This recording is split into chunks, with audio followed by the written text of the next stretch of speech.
Hey kids, it's time to get some SML podcast all up in that. Cool, so I will start the recording and we'll just knock this out. You guys remember how it goes, right? Sure. I think so. Grant, you've done this enough. Yes. So has Mel. Something tells me Mel's been in an interview a day for the last forever, so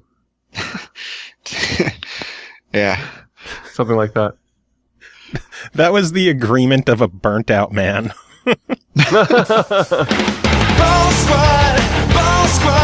shoot for the skill shot, it's a house ball. Ball squad, shoot the green like a mock shack pie. Mike is the simulator, Mel is the zen. Show with the milky voice, image the U-buffet. Ball squad, with a ball squad. What's up, everyone? This is the SML podcast. I am your host, Joe. We have a fun show lined up, and we are kicking things off. As you could tell by the music, Ball Squad reuniting, which means Grant Henry is here. Grant, how are you doing, sir? Oh dear, we played. So this is episode 2 with Mike's not going to be with us for this one. Nah, but Ball we've Squad got Mel here. So Mel is here. It's still Ball I'm here. Squad. If Ball squad, three-fourths ball squad is here. Dig it. I figure I almost forgot about that song. I'm glad that it's staying alive. How did you forget about the song you made? It's been a busy 3 months of music. I totally need to put that up somewhere. Put that on SoundCloud or something. I forgot. You should. We had it's that. good stuff. I forgot. It needs play. It definitely needs play. You have to find a way to sneak that song into Pinball FX3. There we go. So speaking of Mel, welcome back to the show. This is your first appearance since Pinball FX3 is finally launched. How does it feel? It's good, man. It's been a blur. I don't know what's happened the last month. I don't know what's right in front of me with a bunch of pinballs bouncing around all the time. But yeah, it's good to have the game out. It was quite a road to that point. How's the reception been? Reception is really good. We were not perfect out of the gate in terms of some tech issues and some backward compatibility issues, which we expected to have happen. And we tried to hotfix as quickly as possible. But for the most part, other than a few bugs and hiccups here and there, things went actually smoother than I was anticipating. And the reception from players is really, really positive. I think everyone understands where we're going with Pinball FX3. Like where we are right now and out of the gate is not where we are going. Like we have a good long roadmap, but I think everyone sees what's in front of us, which is really exciting. Nice. Grant, have you had time with FX3 yet? I have. I got to play around in the beta a little bit and offer some thoughts and I've sunk a good bit of time in since it launched. I've got time into the universal tables and some of the little, I don't know what you normally call them, sort of the little hero banners on the main screen of the game kind of encourage you to go back to old tables you may or may not have played in a while. So it's been fun to kind of hop in and check out the new lighting system you guys have in there, and the physics are definitely, they've been tweaked a little bit. So the old tables are feeling good too. There's a lot of pinball in there. Yeah, Turns out. It's a pretty massive pinball game. It's literally, I haven't even touched everything there is to do yet. I mean, if you wanted to, you could go back and play every table, probably spend hours and hours on it, just doing all the different things that we've given you to do. So, man, good luck trying to get it all done. Yeah, I mean, between like the challenges and the individual modes, single player modes and other stuff, you can, that times the 60 some odd tables you guys have in there, it's pretty, that's a lot of stuff. Yep. I gotta say, I was surprised with how much content there is in the game. Like when you were on previously and you said that you're trying to completely redo how people look at a pinball game, I'm like, well, clearly there's going to be new tables, there's going to be new features. Like, how different can it be? And holy shit, you guys put a lot of stuff in this game. Yeah, maybe too much up front is, I think we could have just started with like all the new single player modes and then maybe like multiplayer matchups, and then we could have introduced league play and tournaments. But we didn't really we wanted to make as many people happy day one out of the gate as possible, and I think we're pretty susceptible to criticism on our part, so we just try to make everybody happy, which I think we all realize maybe is a tough thing to do. But that, we just had so many different things we want to do with the game, and honestly, there's still a lot more to come. So the game is like gonna get even bigger, if you can believe that. I can't, because I couldn't believe it was going to be this big to begin with. Yeah. I mean, league play, I really enjoy the league, the multiplayer matchups and doing league play, because you have 4 new tables every week, which you kind of can focus on and try to get better at and compete. For me, that's enough. I don't have enough time in my day to go check out all the tournaments that people are making or go and do all these single ball challenges and all this stuff I want to do, but like limited game time, just give me some league play and let me play 4 new tables a week. I'm perfectly happy with that. And you're the one who makes the game, so the fact that there's too much pinball for the guy who, spearheaded the creation of the game, that says a lot. Yeah. But again, everybody wants different things, and of course we want to try and hit all those notes as much as possible. And the tournament functionality is actually really important, as our league play and matchups, and based on what our data tells us from those 2 modes, we'll take our leads from those, because we are going esport, and we will have some pretty incredible things, whether it's tournament format or league format. The data will tell us where to focus. Nice. Crazy. Yeah, I noticed, I paid attention to the game a bit yesterday and realized when the weekly cutoff was going to be for the matchups, which I guess was last night. The first week I played some of the matchups, but I didn't actually attempt to get enough points to make it to Bronze 2, I guess, which is the second level. And then I ended up graduating, so I got to see the turnover happen and the new tables go up, and immediately noticed that like I mean, it's only been since yesterday, I guess, since the next week is kicked in, and there's already people with like 3,000 league points, I guess. I mean, these are real people, right? Like, this isn't some like way of padding leaderboards to make it feel like people are playing this game. Is there really some dude who has already earned 2,000 points since since yesterday? Because that's like you haven't stopped playing in 24 hours. I mean, you only get like I've obliterated some scores and probably gotten 35 or 40 extra league points for one game, but that's only like 80 points total, 30 points total. I don't know. I'm shocked. People are obviously sinking some time into this game. Yeah, I was suspicious as well. I mean, rightfully so. But it's we've been verifying. All these events are server-hosted events, so we can verify the integrity of the data directly. We can also look at user profiles, and we are doing this constantly. Especially, we went live with our first event, which was ET. It's our first live event, and sorry, I need to. I'm working in a different office today. Oh, great. Let me see if I can kill his volume. That's awesome.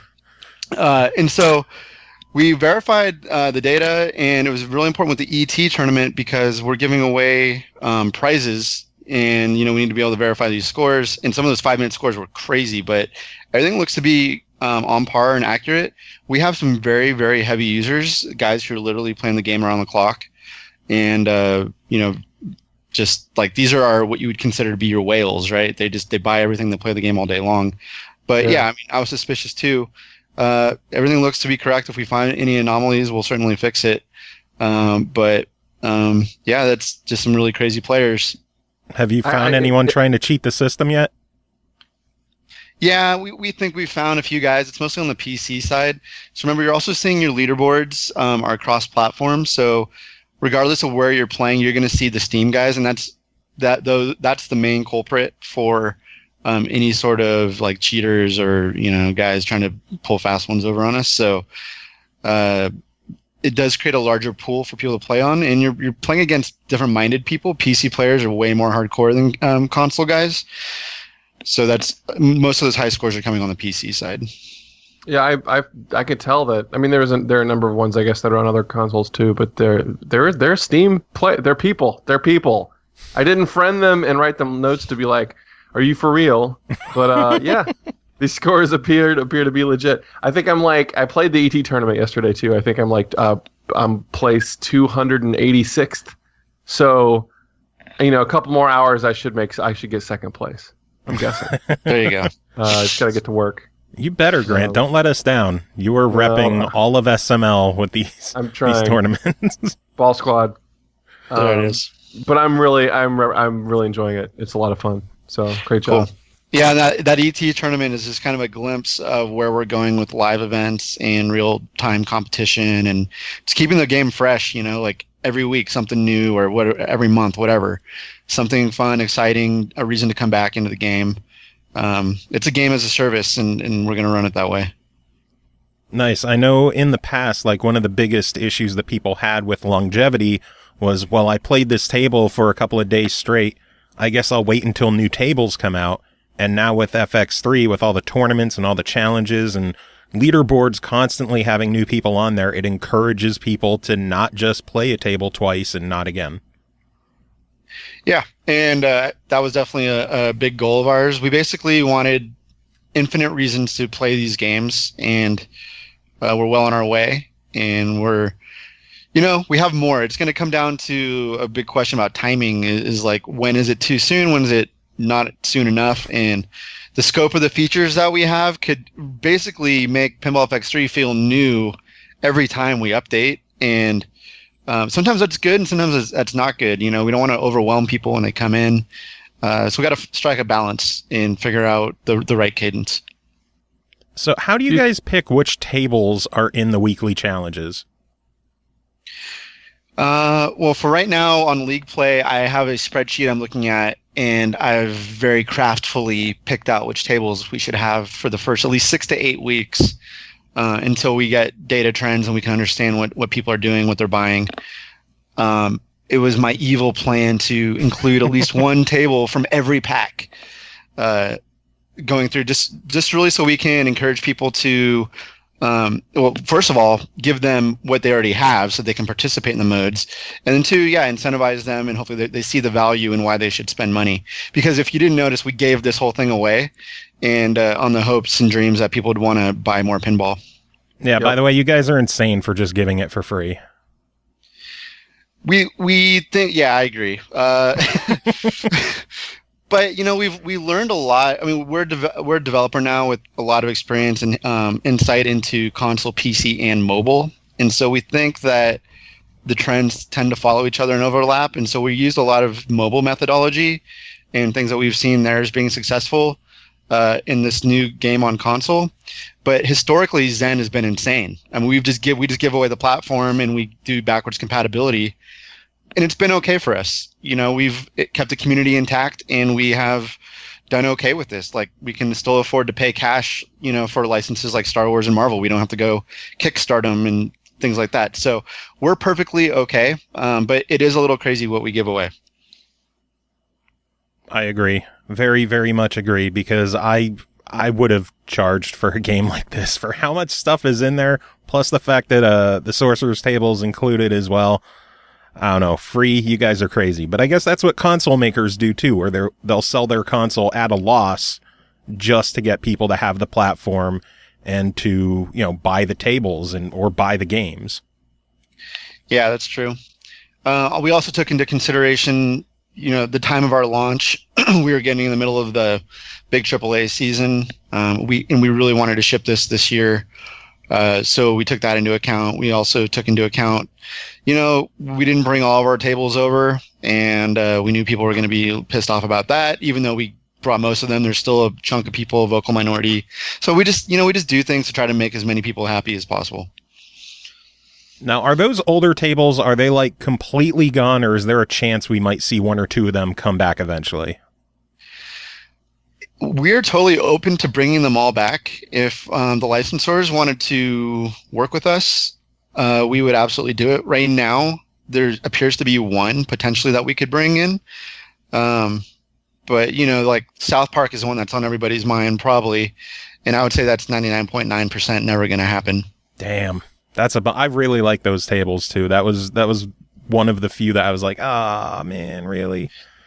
Well, I mean, for those who have FX2 still installed, we can play those, right? I mean, it's not like they've been removed from the market, but they're on systems, so those few can still play it. You can still go and play it. Yeah, they're always going to live there.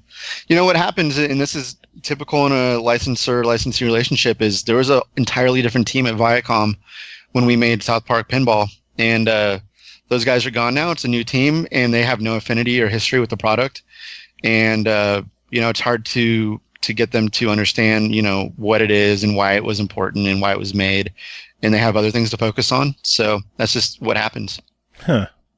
I'm kind of curious. I'm not sure if this is something you're able to discuss or talk about, but I know we've compared Zen and Pinball with Rock Band a lot, and with Rock Band 4, songs that they're no longer able to sell, they've been working on making those available in Rock Band 4.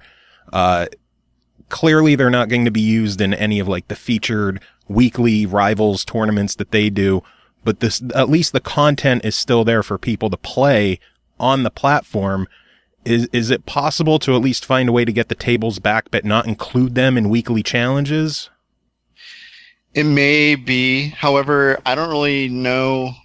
I mean, a licensing deal with a record label looks a lot different than a licensing deal with an IP holder. I've licensed music for a lot of the tables we've had, and those terms are completely different than just licensing an IP.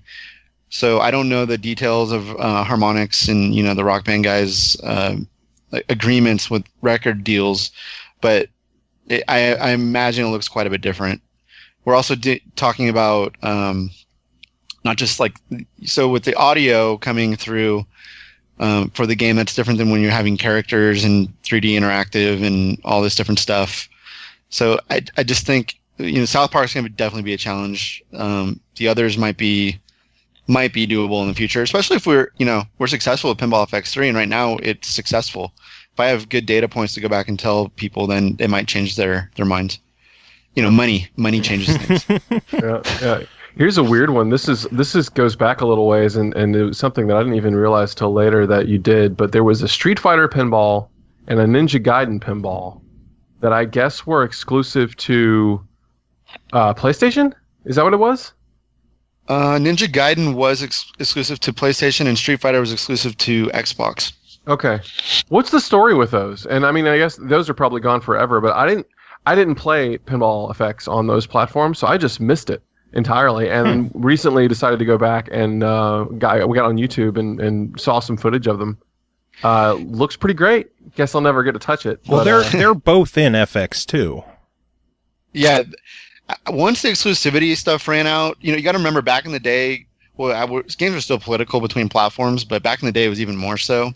We just had to do things just to be able to get approval to get on platforms. So that's why you saw weird exclusives. But once those periods ran out, we brought those tables to other platforms and whatnot. But those were two of our earliest licensing. Well, Street Fighter was our very first licensing deal with Capcom, and that was the very first licensed table that we ever did. And then there was Ninja Gaiden, and those kind of paved the way then to Marvel. So those were definitely early stepping stones. So, but that you said they were on FX2, but just on console then? You mean? Correct. Or... Those were on console. They'd never made their way to PC or mobile. Okay. Yeah, that's why I never saw them. Yep. I didn't know that. Makes sense. So, Joe, you've played those, I guess. Oh, damn right I have. I love them. Yeah. I'm actually kind of bummed that those are two that didn't make it forward. I noticed going back to FX2, just the diversity of the tables and the licenses that are there is so much wider than what's in FX3.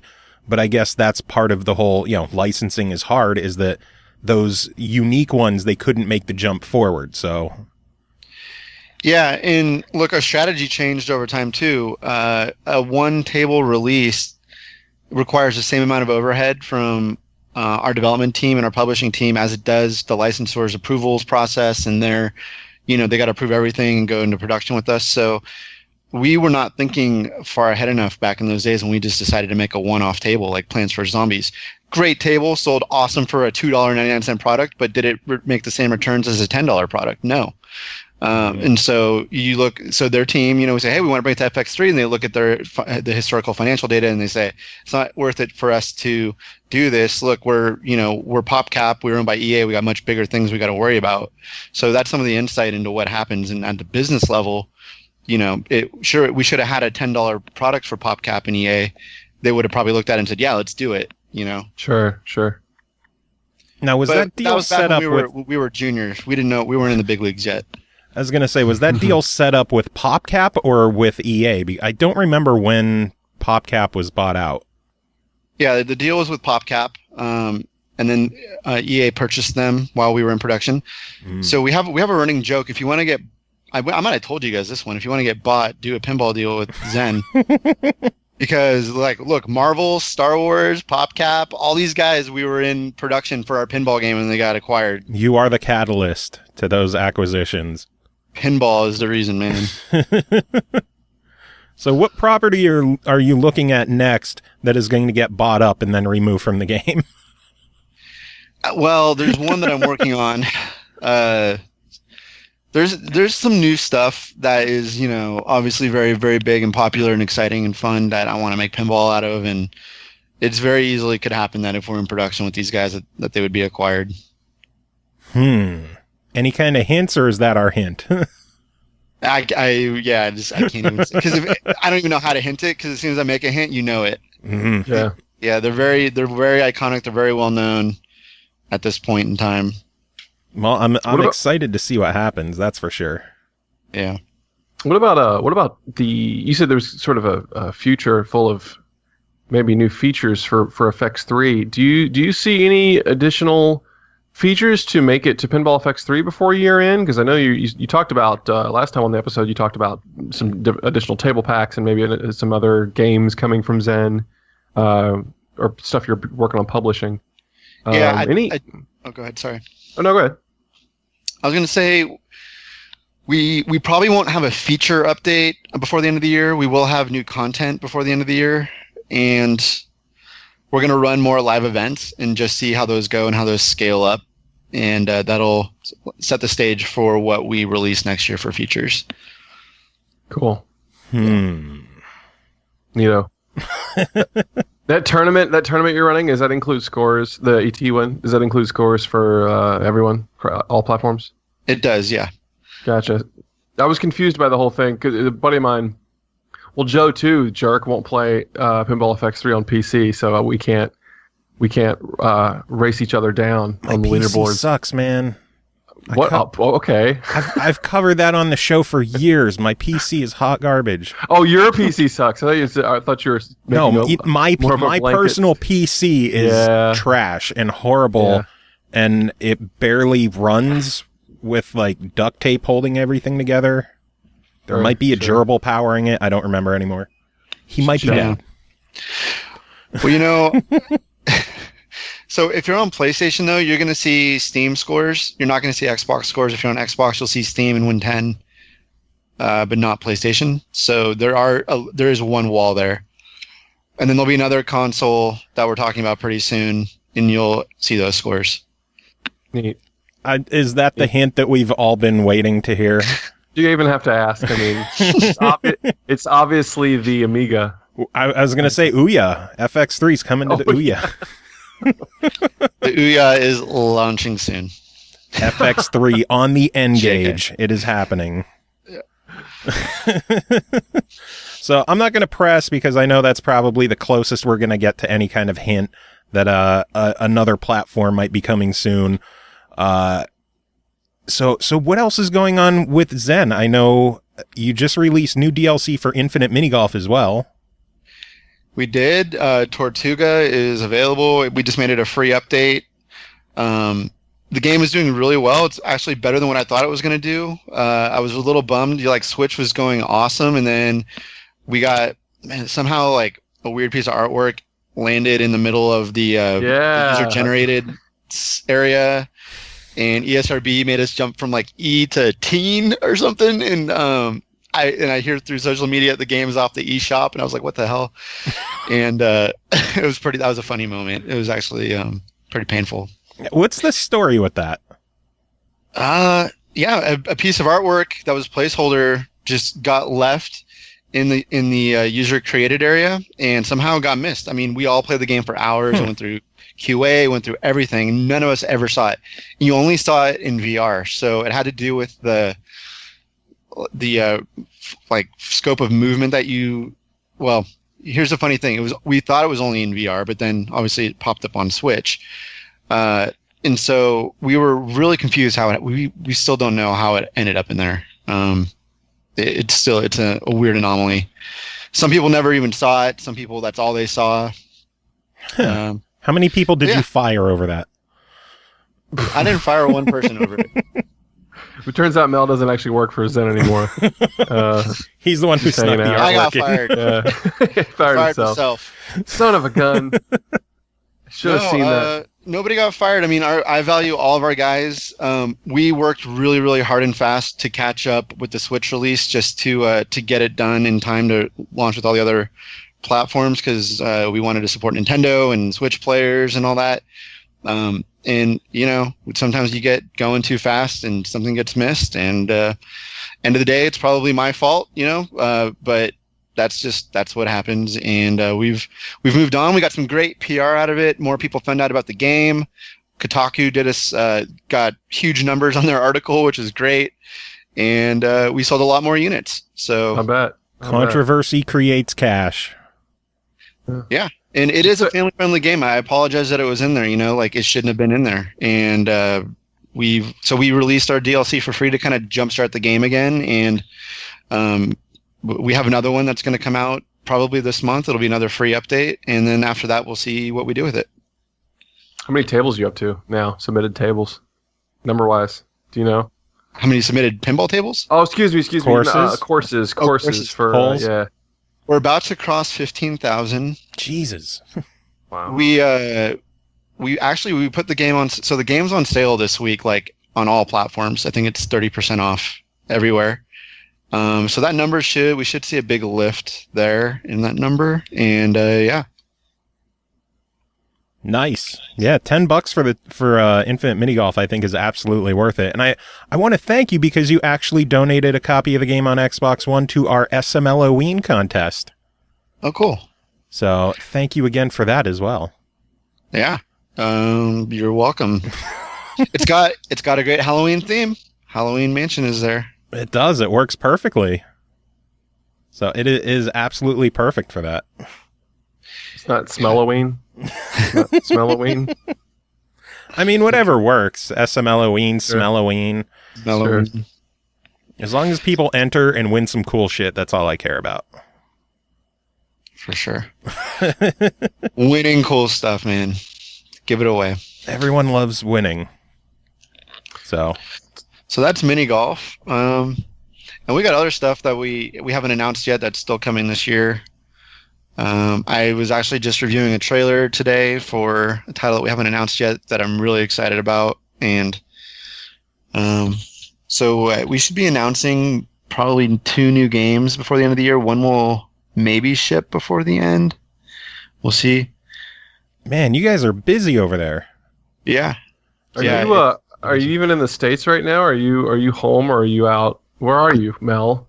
I'm in California right now. I'm home. Okay, I'm home. 3 hours away from you if we don't have Bay Area traffic in between.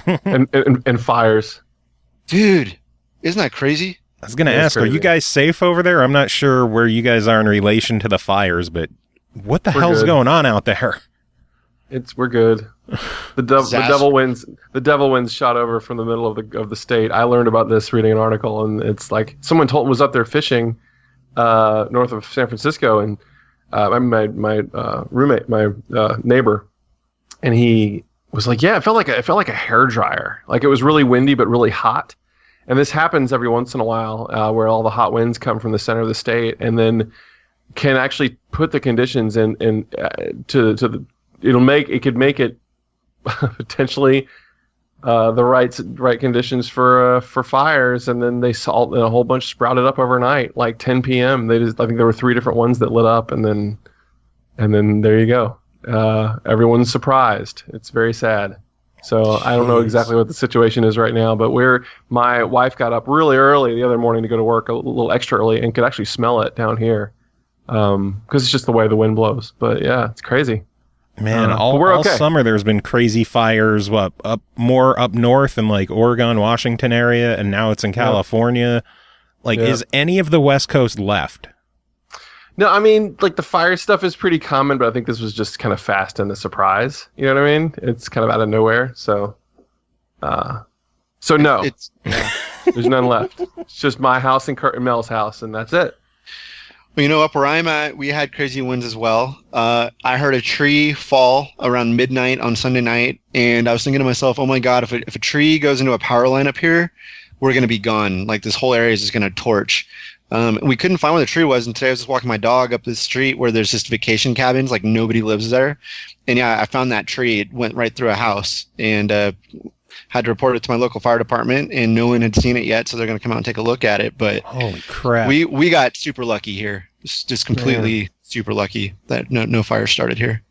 Well, I'm glad to hear that you guys are all safe out there.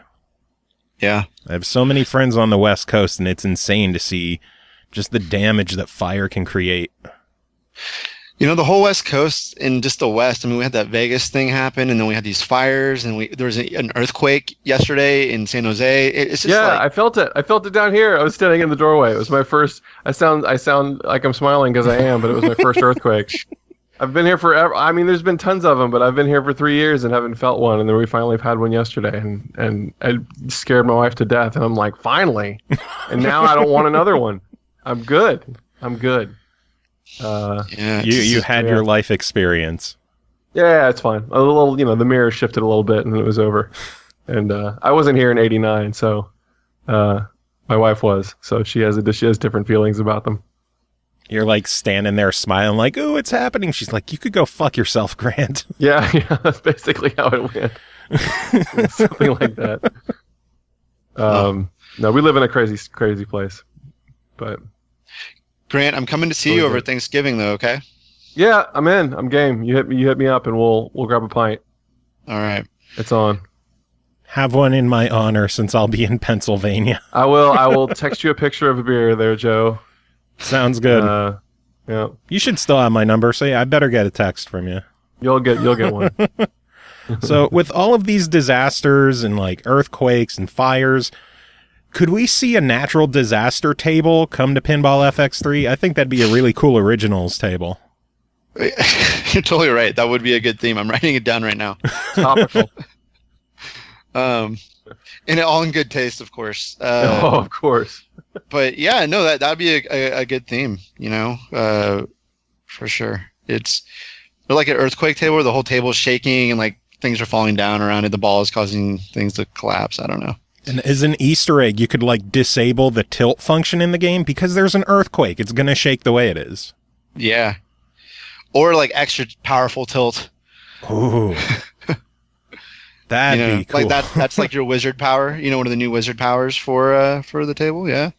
Oh yeah, that works. Disable tilt for like a minute or something. You could just slam the shit out of things. Actually, that's a pretty fantastic idea. I was always surprised that. I mean, it makes sense that real tables wouldn't do that because then you'd have kids just shaking the furniture to death into pieces.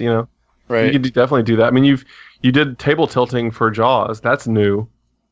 Yeah, the whole table is like the boat, and it's moving. Yeah. So you could totally get a little fourth wall breaking, do some crazy stuff. Yeah, why not? Speaking of the wizard powers, what made you guys implement power-ups like that to the game? Well, that's a good question. We wanted to shake up the formula and make things interesting. If you haven't noticed, Pinball FX3 is a pinball RPG, right? So you're like leveling up tables and you're getting experience points, all that stuff. So we just wanted to make kind of a more like arcadey type of feel to the game if players want it. Of course, you could turn that stuff off if you're a purist, but it just makes things for a more casual player. It kind of introduces things to them that they're used to seeing in other games and makes it a little more appealing, we think. So, we just wanted to kind of make people learn some fundamentals of pinball and see that, oh, these are what I'm supposed to do. This is how I get a higher score. And then those things kind of start to mean more as you do those things. You guys should just go all out with the RPG and make like a full-on JRPG where all the battles are like 60-second ball challenges. Okay. I don't know anything. That's just my stupid idea of the day. Clearly, there's a story and a bad guy trying to take over the world, and you have to save the world through the power of pinball. Yeah, and we should introduce some JRPG-looking dude, like maybe Final Fantasy guys. Yeah, team up. See if you could team up with Square Enix for this. Have them donate some of their licenses, I guess. Have Persona 5, Decidua, sure, why not?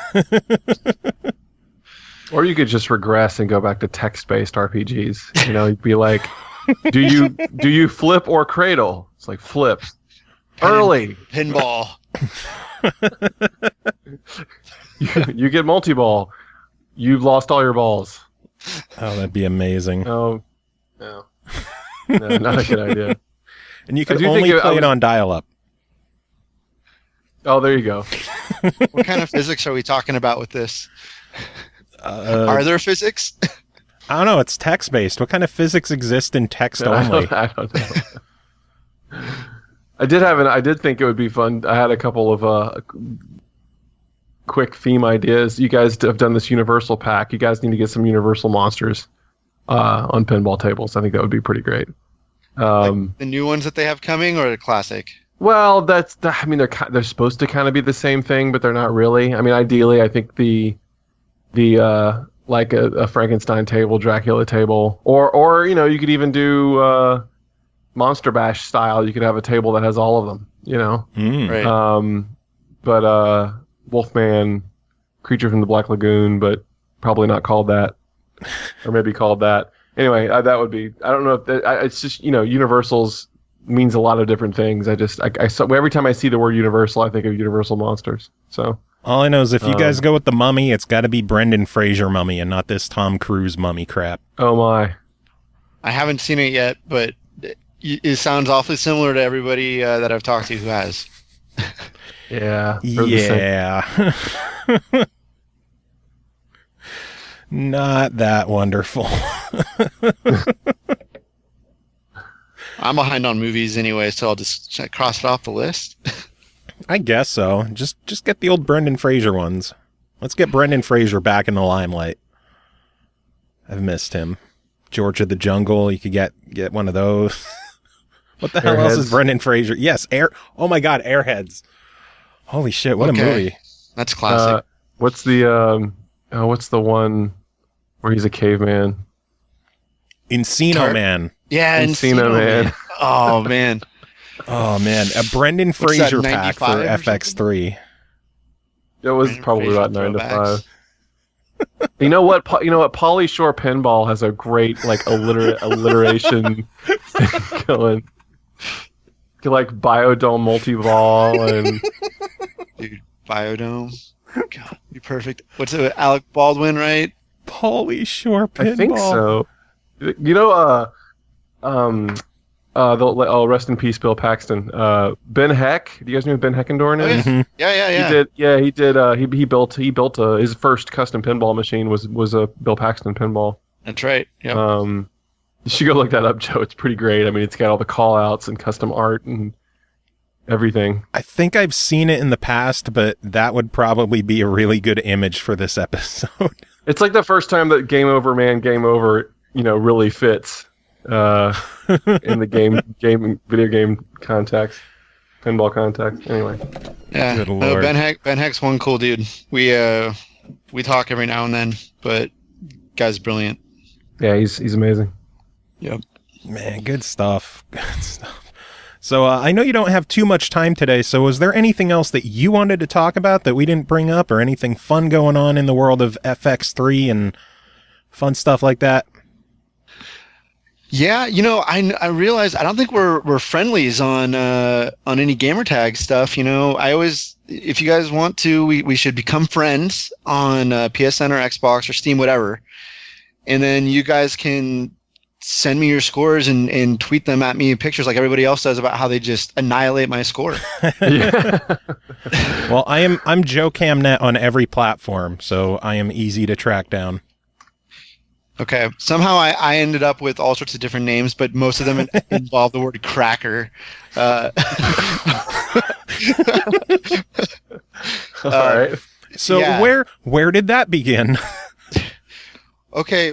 It's not going to make any sense whatsoever, but back in college, you know, when you're making friends and everybody asks you where you're from, and you say, "Oh, I'm from the town of Miwok Village," and they all say, "Where? Like, what is that? Is that out of Star Wars?" And then they find out it's like a redneck, druggy kind of, you know, area where there's just lots of meth and crackheads and all this stuff.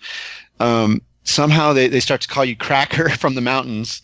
Just as a nickname, joking around. And then video games show up and you got to pick a name, and you've been partying a little too hard with your friends when you're about to pick your gamer tag, and you somehow put together like something like Cracker Vizzo because you are Cracker from the village, right? And it makes all the sense in the world then, but 12 years later, when you're 35 years old and running a game company, you haven't managed to change that yet. See, I know you're locked into that name on PlayStation, but you could change it on the other ones. I know. I need to get around to do it. It's a funny story now. This is the first time I've told it in a long time. I kind of enjoy telling it. I'm so glad that you told it. You should keep it. You should keep it. For old time's sake. For old time's My old college roommate, you know, we used to play like NBA Street. We just played that thing for hours and hours. And my roommate, Scotty Too Hottie, you know, he ended up with that name. Jeremy ended up with the name. Yeah. So did he do the worm? Scotty is about 6'2", 450, 500, not muscular. Oh my God, someone bigger than me. Yeah. He does not work. I'm 6'1" and like 380 right now, so I'm not a tiny guy. So to hear that I'm smaller than someone is really, really cool for once. Scotty Too Hottie has you beat, for sure. Damn.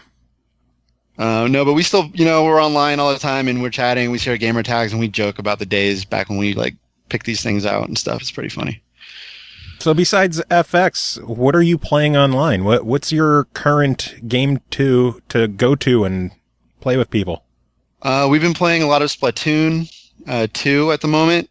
You know, I've got 6 and 8-year-old daughters. Nintendo, we can't get away from the Nintendo Switch, so we've been playing that a ton.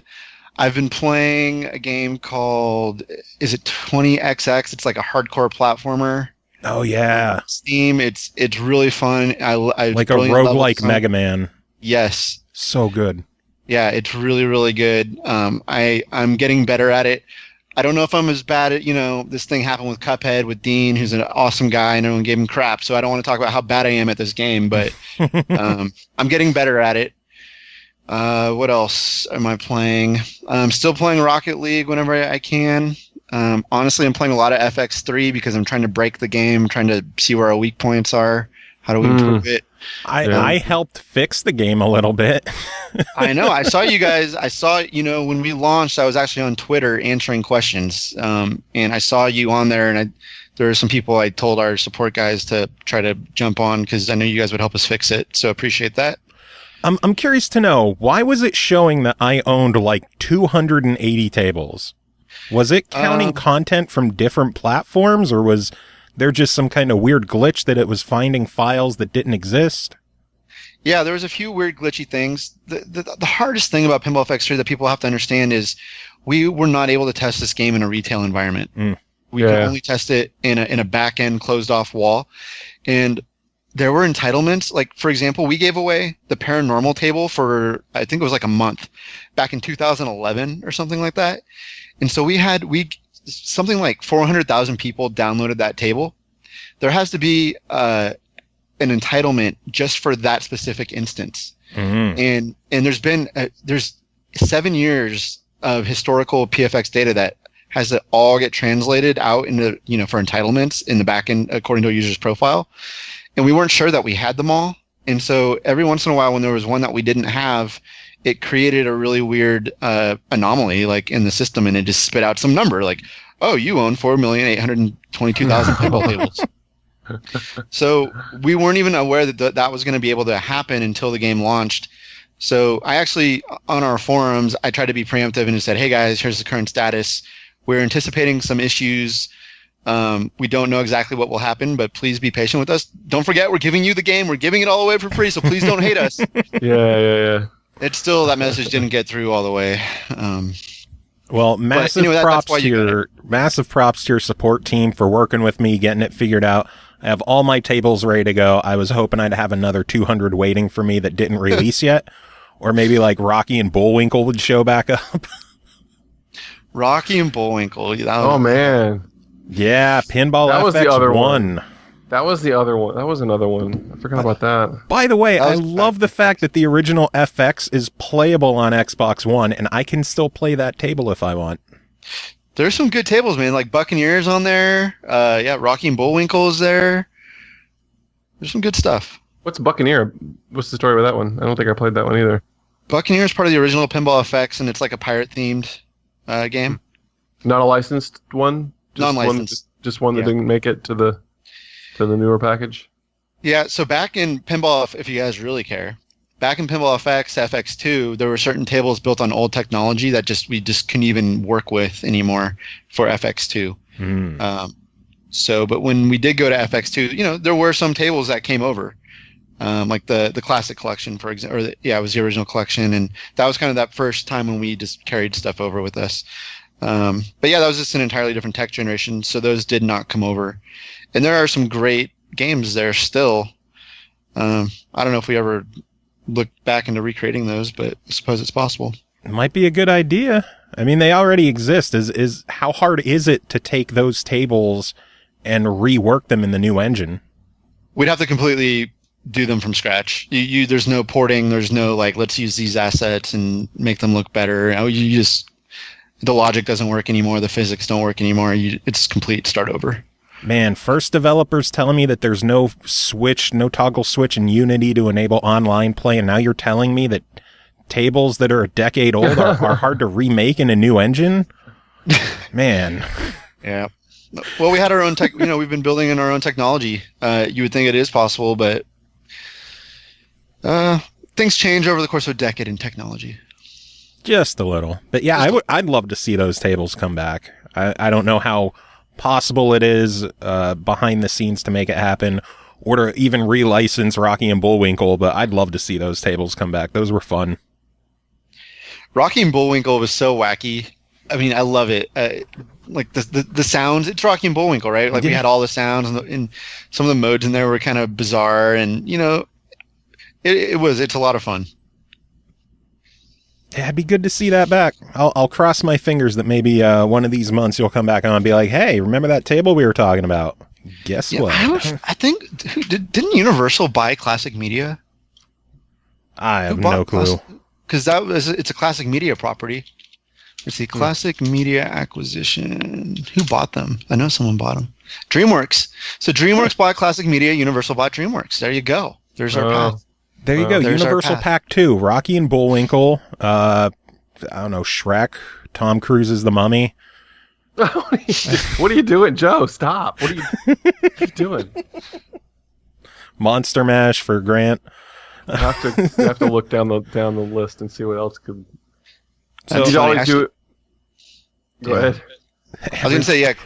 Everyone talking at the same time. Funny stuff. Blah, blah, blah, blah, blah. Pinball. Blah, blah, blah. Now we all just wait. So here's one more for you. So back in I think it's in the 60s, there was a pinball themed pinball machine. This is real. I can't remember what it's called, but I just think you could get really out there with that. I'll write it up. I'll put it in a brief and send it your way. You can have that one for free. Pinball themed pinball? Yeah. Mm-hmm. You got to find out what this table is, Grant. I'll find it. Got to get that. It's an old EM. So we're going to have Pinball, Rocky and Bullwinkle, Tom Cruise is the Mummy, and Ben Hex, Bill Paxton Pinball. Okay. That's the next DLC pack confirmed on this show. Wacky Pinball pack. That would be amazing to just see like a pack of really, really goofy, weird tables. I think that'd be a really cool April Fool's release. It'd be cool. Good luck getting people to agree, like licenses to be cross-collateralized. I can tell you all the reasons why we can't do it, guys. Yeah, that's your job. You can't get the estate of Bill Paxton on board for that? Well, we have Bill Paxton in the Alien table, and there is official, his voice is there. It is living. Yeah, you've got him in there. You said that you're friendly with Ben Heck. I don't know. You can make that one happen, I think. See what we can do. Here's an actual question. Just because I'm wondering about this, and I forgot to ask you last time. So I know with real tables, there'll be a designer, a pinball layout designer, and then the guy who programs the table a lot of times is different than the person who designed it. So I know that I've seen a lot of the credits, the names of the guys that have done different tables for you. But are the people who are doing the layouts and are they also the people who code it as well? And then you have the rest of your team sort of come in and pepper in the art assets and get the sound set up and stuff like that. Is it sort of a one-man show for a lot of these?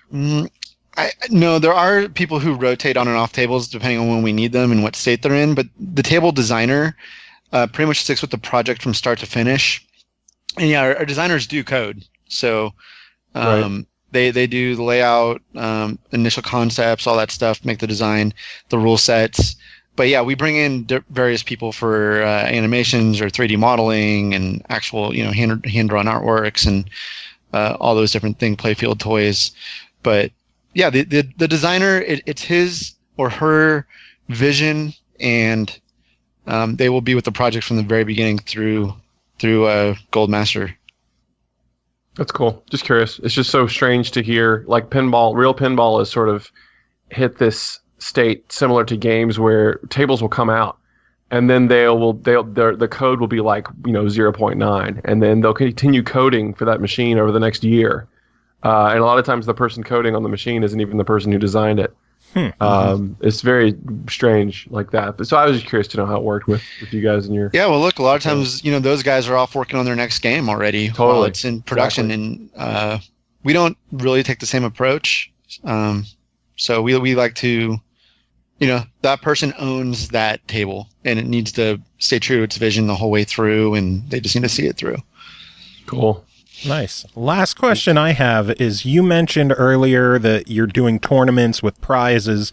What kind of prizes are there for people to win? And is this an occasion where like only the absolute hardcore pinball players are going to win this stuff? Or can the more casual gamers win prizes as well? So there are awesome prize packs for 1 through 3, 1 first, second, third place. And those are going to be tallied across all game scores submitted, all platforms. We will verify those results, make sure that they're not a cheating score. If for any reason we think that something happened, we're going to address it. And then, so those prize packs are listed on our blog and probably pinballfx.com. You can go check it out anytime. And then we also have prizes for just random entries. And we're going to have, we have a way of just selecting them at random on our, through all the data submitted on our server. And those people will win prizes. I believe right now we have 3 35th anniversary edition ET Blu-ray sets, which have really cool, like, extra features that we're going to be giving away at random, and possibly some other things as well. So to answer, that was a very long answer to your question. I think a cool prize for a future winner would be to pick a week the tables that are played. Oh yeah, that's a really good idea. Like choose the matchup tables. Yeah, that's something that Rock Band did. They're doing seasons with theirs, and the last season, the winners across, I think that, the best team between the both platforms, they got to pick one of the challenges for the current season. So I think that might be a cool thing to do in FX3, is that someone who wins one of the challenges, they get to pick, like, oh yeah, I just want 4 Star Wars tables or something like that. All right, consider that done. We're gonna make that happen. Nice, cool. We have our next 2 tournaments being organized right now. Maybe we'll try to do it by the second. We'll be ready to go with that by the second one. I'm literally writing this down right now. Nice. And if you want suggestions, I'm sure Grant and I could each give you a week. Well, a lot of, okay, so we have that news section in Pinball FX3, right, you can just see all the cool stuff going on in game. I plan to open that up to guys like yourself who are really into the game and give you guys some love and say like, hey, this week's sponsored by SML podcast, and have your pretty little mugs on the front of it. Oh my God, that'd be amazing. Drive you guys some users. Like, we want to build community among people who like the game, and we want to let them know where they can go get information or play with people who really enjoy things. So it's going to be a live dynamic space. Would we be allowed to be advertised in like an E-rated game? Because this show, I'm not sure if you've noticed, but we're not very E-rated on this. Well, yeah, I don't think that there's a problem there, because we're just putting, I don't think it's a problem. There's a lot of policies. They have very differently, Nintendo, Xbox, PlayStation, but so far everything that we're doing is totally fine. I don't see any reason. We're not going to advertise like some, blood and guts thing on there, but just advertising a podcast is no problem. As long as the episode's not called like Dicks for Everyone or something, right? Yeah. Clean it up if you want to be in Pinball FX3. Is Ball Squad good? We could go with Ball Squad, right? Totally. Ball Squad episode 2. Now featured in Pinball FX3. I don't think I F-bombed in the theme song, so I don't think you did. I think you're good. No, I don't think I did. Pick league winner, tables for winner. That's a great idea. I'm glad I was able to contribute decent ideas on the show. It happens every now and then. Like, I'll have something good, and I think twice this episode, my rambling paid off. Disaster Pinball, and pick your own. Pick the league tables. If Disaster Pinball happens, just one of like the pre-made high scores on the table, just put SML, and I'm happy. All right. Well, Mel, Grant, I don't want to eat up the rest of your day, so thank you to the both of you for coming on and chatting with us. Give us the plugs, Mel. Where can we get the games? How much is everything? Give us all the details. Pinball FX3 is on Xbox One, PlayStation 4, Win 10, and Steam. You download it for free. Buy whatever you want. There's a free table. There's no reason to at least just check it out and try Sorcerer's Lair and see if this is something that you're into. Infinite Minigolf everywhere, console and PC. And yeah, just look out for us for other game announcements coming soon. We have a lot of games on sale right now. I guess our entire VR collection on PlayStation's on sale if you're into PSVR. Nice. Pinball FX2 VR, Castle Storm VR, blah, blah, blah, all of it. So check it out. Cool. And Pinball on the Switch when? Pinball on the Switch, I'll tell you when. Sounds good. Any final words, guys? Grant, I'll see you in November. Okay, sounds good. Ball Squad! Ball Squad! Excellent! Excellent! Kind of a little Bill and Ted in there. Yeah, I know. That's Wayne's World. It's all the same thing. I felt like Bill and Ted saying it, but it was totally Wayne's World. Yeah. In Encino Man, it could have been in Biodome. Could have been Pauly Shore. It was in Biodome. I remember hearing it in Biodome. Biodome, excellent. Oh God. Ball Squad.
Welcome back, everyone. Thanks for hanging around. Got plenty of news and reviews to take care of next. And joining me for this half of the show, Royal Sefton. Welcome back to the show. How are you doing, sir?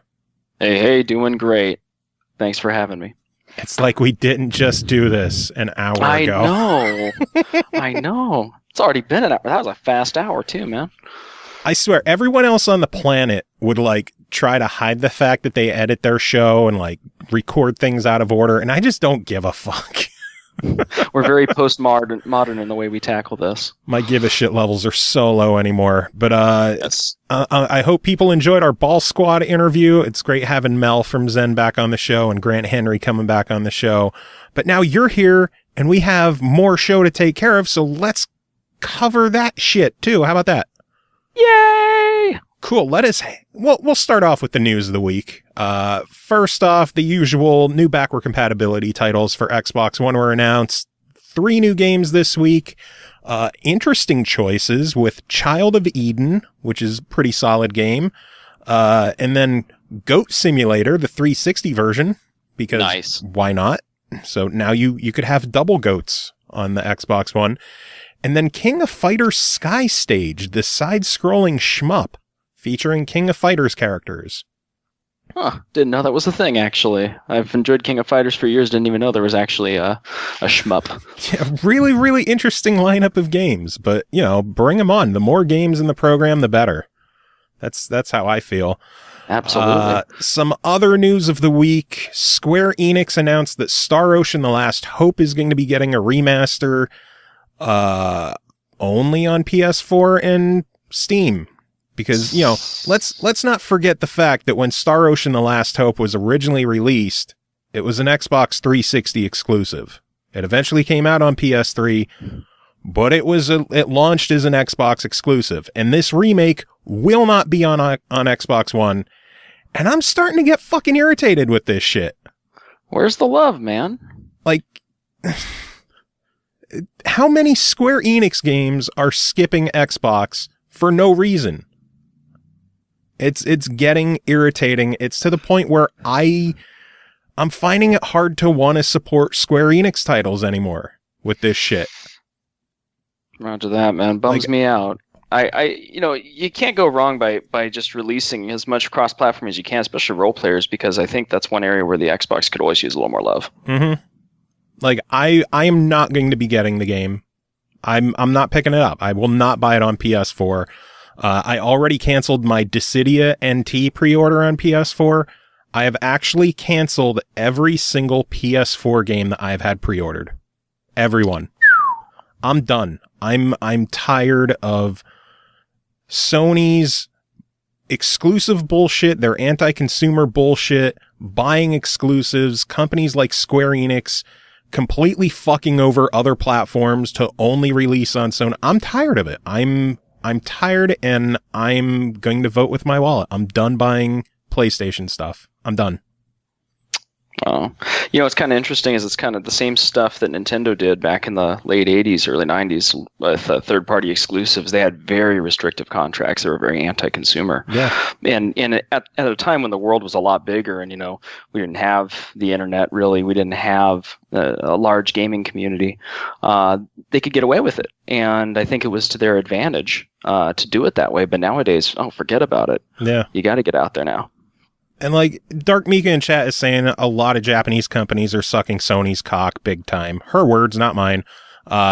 Even though I agree fully. But we're even seeing some companies that have been staunch Sony only supporters, like NIS America, releasing more and more games on Nintendo Switch. So when it comes down to it, if a game's coming out and it's skipping Xbox, but it's showing up on the Switch, I'll buy the Switch I'll buy the Switch version, and Sony could suck my dick, because I'm fed up with Sony. I really am. Yeah. Like, it's to the point where it's just straight up anger at this point, because I am sick of their bullshit. And more Sony bullshit is that it looks like Sony is more and more against cross-platform play, that even Sony fans are starting to get pissed off and run out of ways to defend them. Just this week, Phil Spencer was interviewed by, I want to say GameSpot or IGN, and he was asked about it, and he had this quote to say, quote, We talk to Sony all the time. With Minecraft on PlayStation, we have to be one of the biggest games on their platform in terms of sales and gameplay. Same with Nintendo. The relationship with Nintendo on this front has been strong. They've been great supporters and we continue to collaborate with them. But I think Sony's view is different. They should talk about what their view is. Seriously, like, I don't know. We've gone over this so many times that if Nintendo's on board with this, what excuse is there? Sony tried saying, oh, well, we're concerned about the safety of our customers. Motherfucker, if Nintendo's on board, there's no other discussion of someone being overprotective about their customers than the company that has created fucking friend codes. Mm-hmm. They make so many hoops to jump through to talk to people and communicate with people on the Switch to the point that you have to use a goddamn cell phone app to have voice chat on the system. But they're opening up their platform to work with Xbox, with Minecraft, and with Rocket League, and who else knows what other games are going to be featured. Mm-hmm. So, Sony, you're out of excuses, and I'm done. Quit your shit. Cut the bullshit. So, Mm-hmm. If we start having less and less PlayStation reviews on this show, it's because I'm personally not trying to get them anymore. If any of my reviewers are interested in covering games and they ask me, hey, could we try getting this? I'll try getting it, but I'm done covering PlayStation myself. That's how I feel. That's how pissed I am with Sony and their bullshit. Well, there you go, man. Speaking of bullshit, the Loot Crate bullshit continues to worsen as Star Wars Battlefront 2 has been confirmed to have loot crates, in-game microtransactions for crystals to purchase these loot crates ranging from $5 up to $100 for in-game crystals. All of this in a full-price $60 game. Where do I sign? Like, really? When you pay full price for a AAA title, do you really need to continue paying to play the game?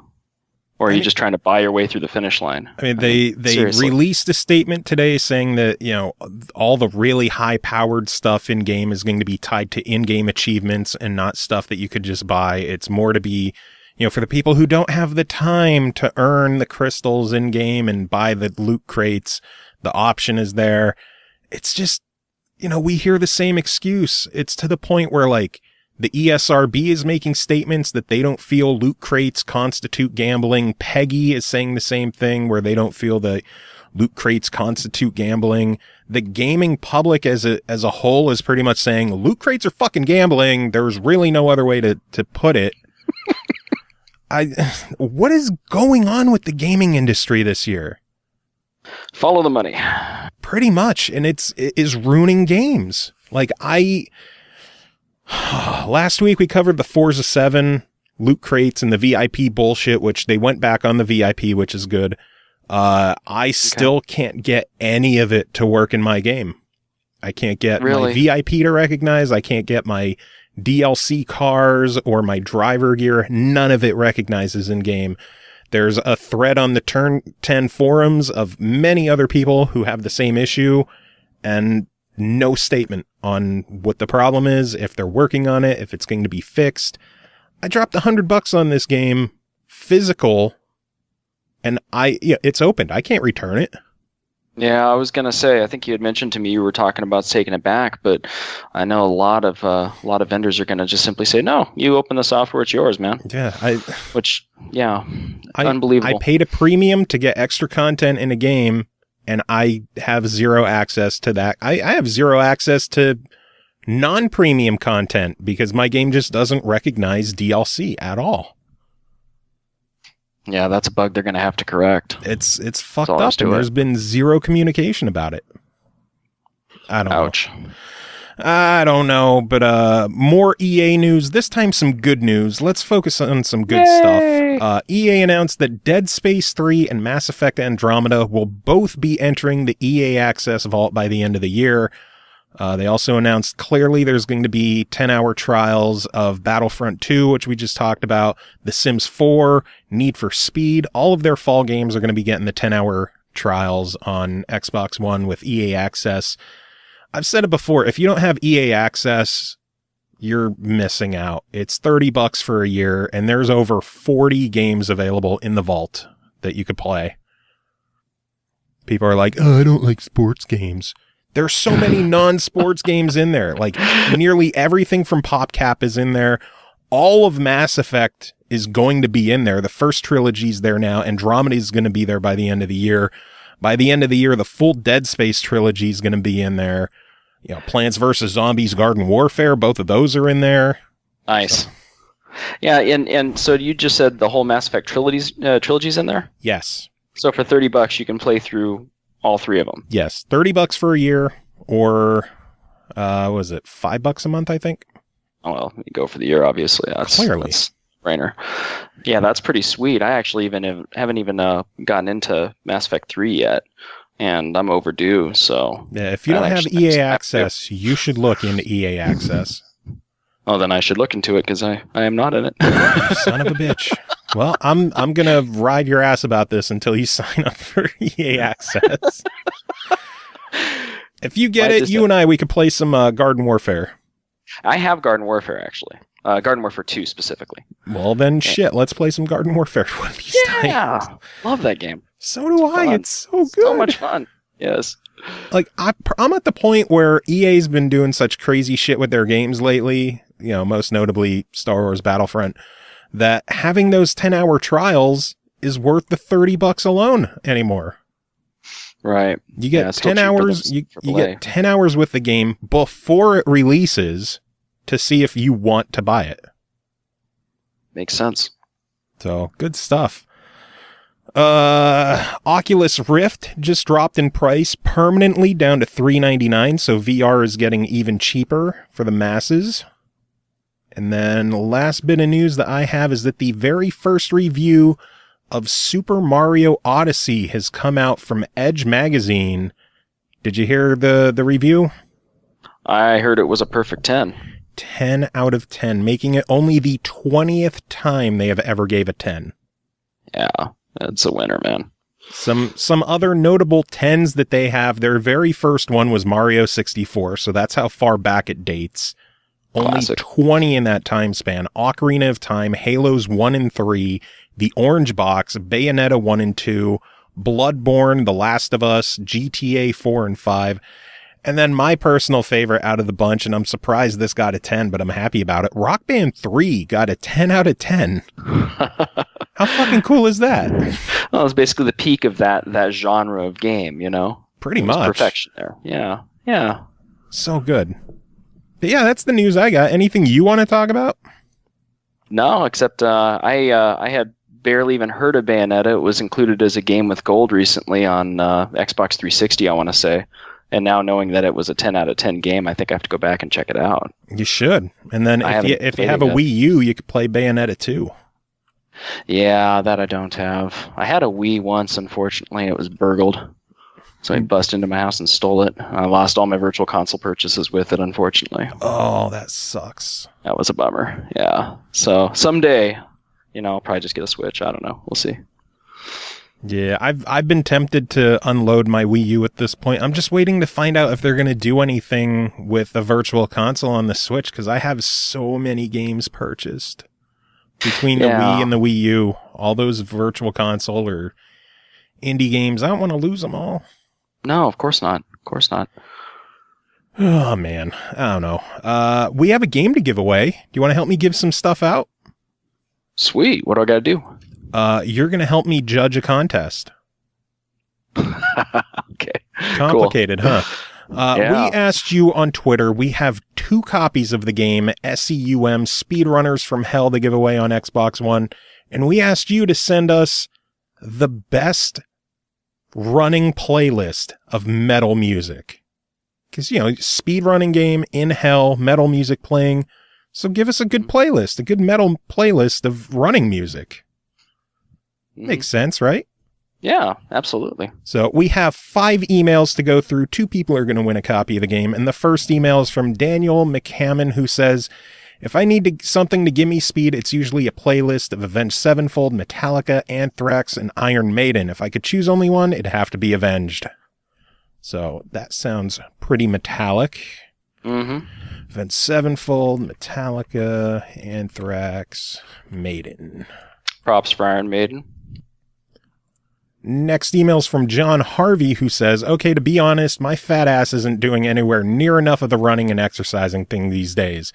But ignoring that fact, the perfect metal running music for me would be all tracks that I already like. Most would be stuff that I first heard when I was in my teens. Not only would they have to be good, they'd also have to have the ability to get you moving as well. I'd certainly include Metallica's Enter Sandman on the list. The heavy riffs and the heavier rhythm combine to create the perfect song to start a running session with. The quiet intro leads to a barrage of squealing guitar and pounding drums. There's no way that anyone can hear that song without their heart immediately beating faster. And what list would be complete without some AC/DC? Stick Thunderstruck on there too. The fast guitar work backed up with those chanted lyrics, starting soft and getting louder. It's a perfect tune to get those legs pumping. It makes this a song that works well no matter what you're up to, whether it be running, lifting weights, or just playing air guitar and pretending to be Angus Young in the pub. I'd also need some Guns N' Roses. Either Welcome to the Jungle or You Could Be Mine need a place. In my opinion, there needs to be a GNR song on any playlist, no matter its function. With the vocals of Axl and the amazing why can't I talk today? Again, I think it's you. I'm cursed. With the vocals of Axl and the amazing power chords of Slash, it would certainly get the adrenaline flowing. Oh, and I know AC/DC and Guns N' Roses aren't strictly metal, and that I'm showing my age with these selections, but I don't care. Adopts cranky old man voice. In my day, music had a tune and the words actually meant something. Not like youngins today with their rap music and their Nintendos. You damn kids with your Dustin Bieber and the Lady Go-Go. Why don't you get off my lawn, you little bastards? Good luck, everyone, and thanks for the chance. So, Metallica, AC/DC, get off my lawn. Some good old school love in that one. And that's like my age too. So that's the shit I grew up with. Yeah, right here too. Next email from Oroto Tomato, who says, that's a problem. What classifies a metal song? I'm terrible with the technical side of music. Is Sum 41 metal? Everyone knows that Born to Be Wild is the greatest song to play when riding a bike. So I'm trying to think of what the running equivalent would be. Eye of the Tiger is the greatest workout song, and working out sometimes include daily runs, but not always. So in technical terms, it's more of a gym song. What could it be? Tub Thumping? Remember that? Maybe one of those Smash Mouth songs? Wait, that's not metal.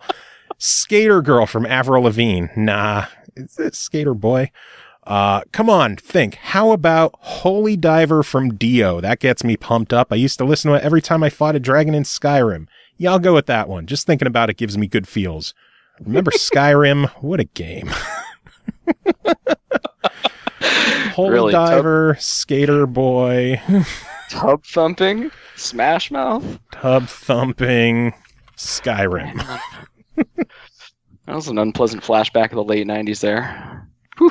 I got chills. Not the good ones. Next email from Brandon Wicks, who says, I don't really like metal or running, but my favorite type of metal is aluminum.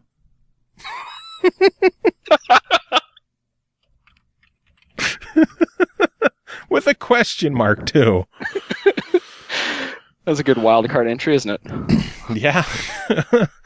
Final entry is from Latino Heat, who I believe is still hanging out in the chat, who says, good evening to SML Podcast. Tonight I'm going to keep it short but direct. The best running heavy metal music that I highly recommend to any developer to use in a future video game, which comes with fast-paced heavy metal with lyrics, would be from my favorite heavy metal groups. Drum roll, please. Iron Maiden, Flash of the Blade, Iron Maiden, Deja Vu, Iron Maiden, The Evil That Men Do, Black Sabbath, War Pigs, Quiet Riot, Mental Health, Black Sabbath, Jack the Stripper, Halloween, I Want Out, Iron Maiden, Blood Brothers, August Burns Red, Redemption, Slayer, Blood Red.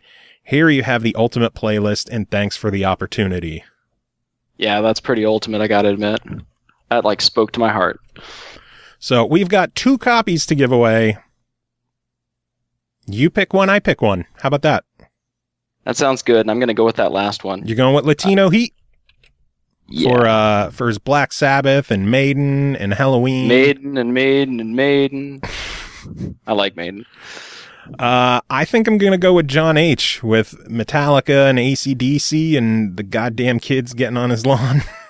That's pretty solid, yeah, absolutely. So, John and Latino, congrats on being the winners. You will each get a copy of Speedrunners from Hell in your inbox whenever I have the goddamn time.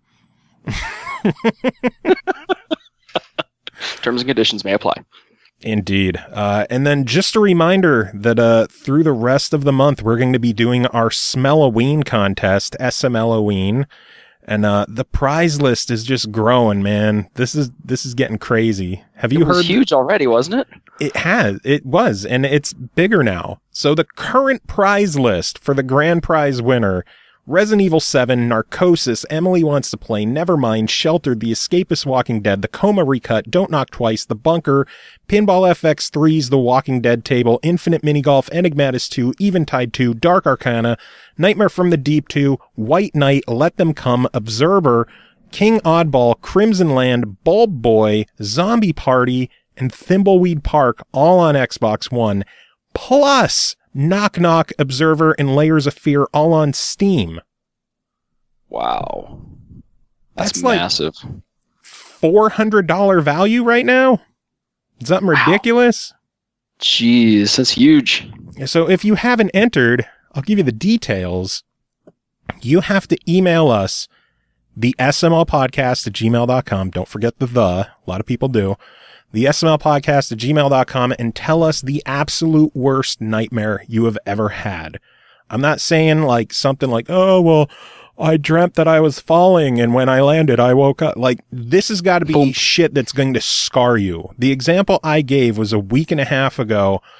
I woke up crying, like in tears, because I had a dream that I was forced to sedate my cats and burn them alive. Like, no. I cried all week about it. I'm starting to like get a little bit creakly voiced right now, because I have cats surrounding me. One just jumped on my desk right now. If you're watching in the stream, you probably saw a tail go in front of my face. But like, that dream legitimately fucked me up bad. Well, you'd have to be made of stone for it to not make you pretty upset. I'll say that much, man. And that's the kind of email that you got to send in if you want to win this prize package. We have 6 emails so far of people who sent in their nightmares. I didn't read any. I'm not reading them all until we read them on the show. But there's gonna be some competition on this. So the smlpodcast@gmail.com. Tell us your worst nightmare, and you have a shot at winning over $400 in games, including Resident Evil 7. Holy shit. Whoa. I missed that. I didn't realize you even announced that one in there. That was the first one. That was the first prize that we got for this, thanks to Capcom. Capcom has donated prizes all 3 years that we've been doing these contests. Like, the first year, I want to say, was like one of the early Resident Evil remakes or something like that. Might have been Revelations 2. Last year, we got a bunch of Dead Rising, the older Dead Rising games that got remastered. And now this year, Resident Evil 7. So they are not fucking around. Yeah, no kidding. Oh, man. But all that said, we got some reviews to take care of. Are you down for these? Oh, yeah. Before we get to the first review, I want to say that I was going to review the game Wolverblade on the Nintendo Switch today. I've been playing it all week. It was my plan to cover it tonight. It is too hard for me, so I'm going to hold off until the weekend. But all that said, this is an absolute highly recommended buy it and possible eventual Hall of Fame worthy. It is really, really fucking good. And there's a lot I like about it, but I want to play it more and get further in the game instead of being like, yeah, stage 2 kicked my ass. Because stage 2 kicked my ass. Yeah, it sounds like it must have. It sounds like a real challenge. And now stage 3 is kicking my ass even worse. Nice. It is tough. And it's only on the Switch right now, but it will be coming to pretty much every other platform. So keep an eye on Wolverblade if you don't have a Switch, because this is going to be a good one. But the first game that we are officially going to talk about tonight is called WRC7 World Rally Championship, developed by Kyloton Games, published by Big Ben Interactive and Maximum Games. It released September 15th on Steam for $39.99, September 26th on Xbox One for $49.99, and then October 3rd on PS4 and physically for Xbox One for $49.99 as well. A weird release schedule, but what the hell are you going to do? Take on all the challenges of the 2017 World Rally Championship, the official cars and drivers, 13 countries, 52 special stages, every surface, more powerful cars, more demanding physics, longer races, and an esports mode to keep you on the edge of your seat all year round. Royal, what did you think of WRC7? Well, so first of all, and this is probably no surprise because I always have a full disclosure about anything that's a sequel, I'm like the Rip Van Winkle of game reviews. So I haven't played a lot of these, and I just kind of woke up and said, oh, what happened? And started picking up games left and right and playing them again, But life happened. That's what happened. Anyway, so I haven't played the sixth game or any of the predecessors. So I'm coming into this new to WRC, not necessarily new to racing games, new to WRC. It's a pretty good looking game. It's pretty gorgeous. Good looking cars, good looking levels. Less good looking CG people, but that's nitpicking. The actual game looks great. And you mentioned long races, yeah. So you've got a lot of actual legitimate rally courses, and some of these are huge, like over 20 clicks. I mean, they're massive. So you could be racing for a good 10 minutes, and it's not like you're doing laps. You're going from point A to point B, and it's impressive just how big some of these courses are. I'd sit down, I'd go to race a couple of these. Like there's this really long one in Finland that just is insane, and just don't bug me, hitting pause constantly because I don't want to give up. I don't want to restart it. I just want to see it through to the end. And I'm also kind of spoiled by the Dirt series, which is the Colin McRae rally series that they dropped the McRae name after he had passed on. Yeah, from Codemasters. Yeah, from Codemasters, and they've got a really nifty rewind button, and I abuse that thing. I don't have that here. See, I always turn rewind off in games like that because I end up relying on it too much. Even in the Forza and Forza Horizon games, first thing I do is I turn off rewind. Right. Yeah. And you know what? That's probably a sound strategy because, you got to get good here. Mm-hmm. But, because I talked about Project Cars 2 and that burying the needle on the difficulty meter, even when you make some adjustments, it's just going to kick your butt if you're not expecting it. So WRC7 actually has a more appropriate level of hand-holding for a neophyte like me, somebody who's not as good at racing games as he once thought he was. And so, first it starts you off with a trial run and asks you, so how good do you think you are? Do you play lots of racing games? Is this your first time doing a rally game? And then boom, you start your first race. And then it puts you through a driving test after that. And then it says, okay, so we think you're going to be an amateur and you're going to play this on easy. Oh, okay. Ouch, but thank you.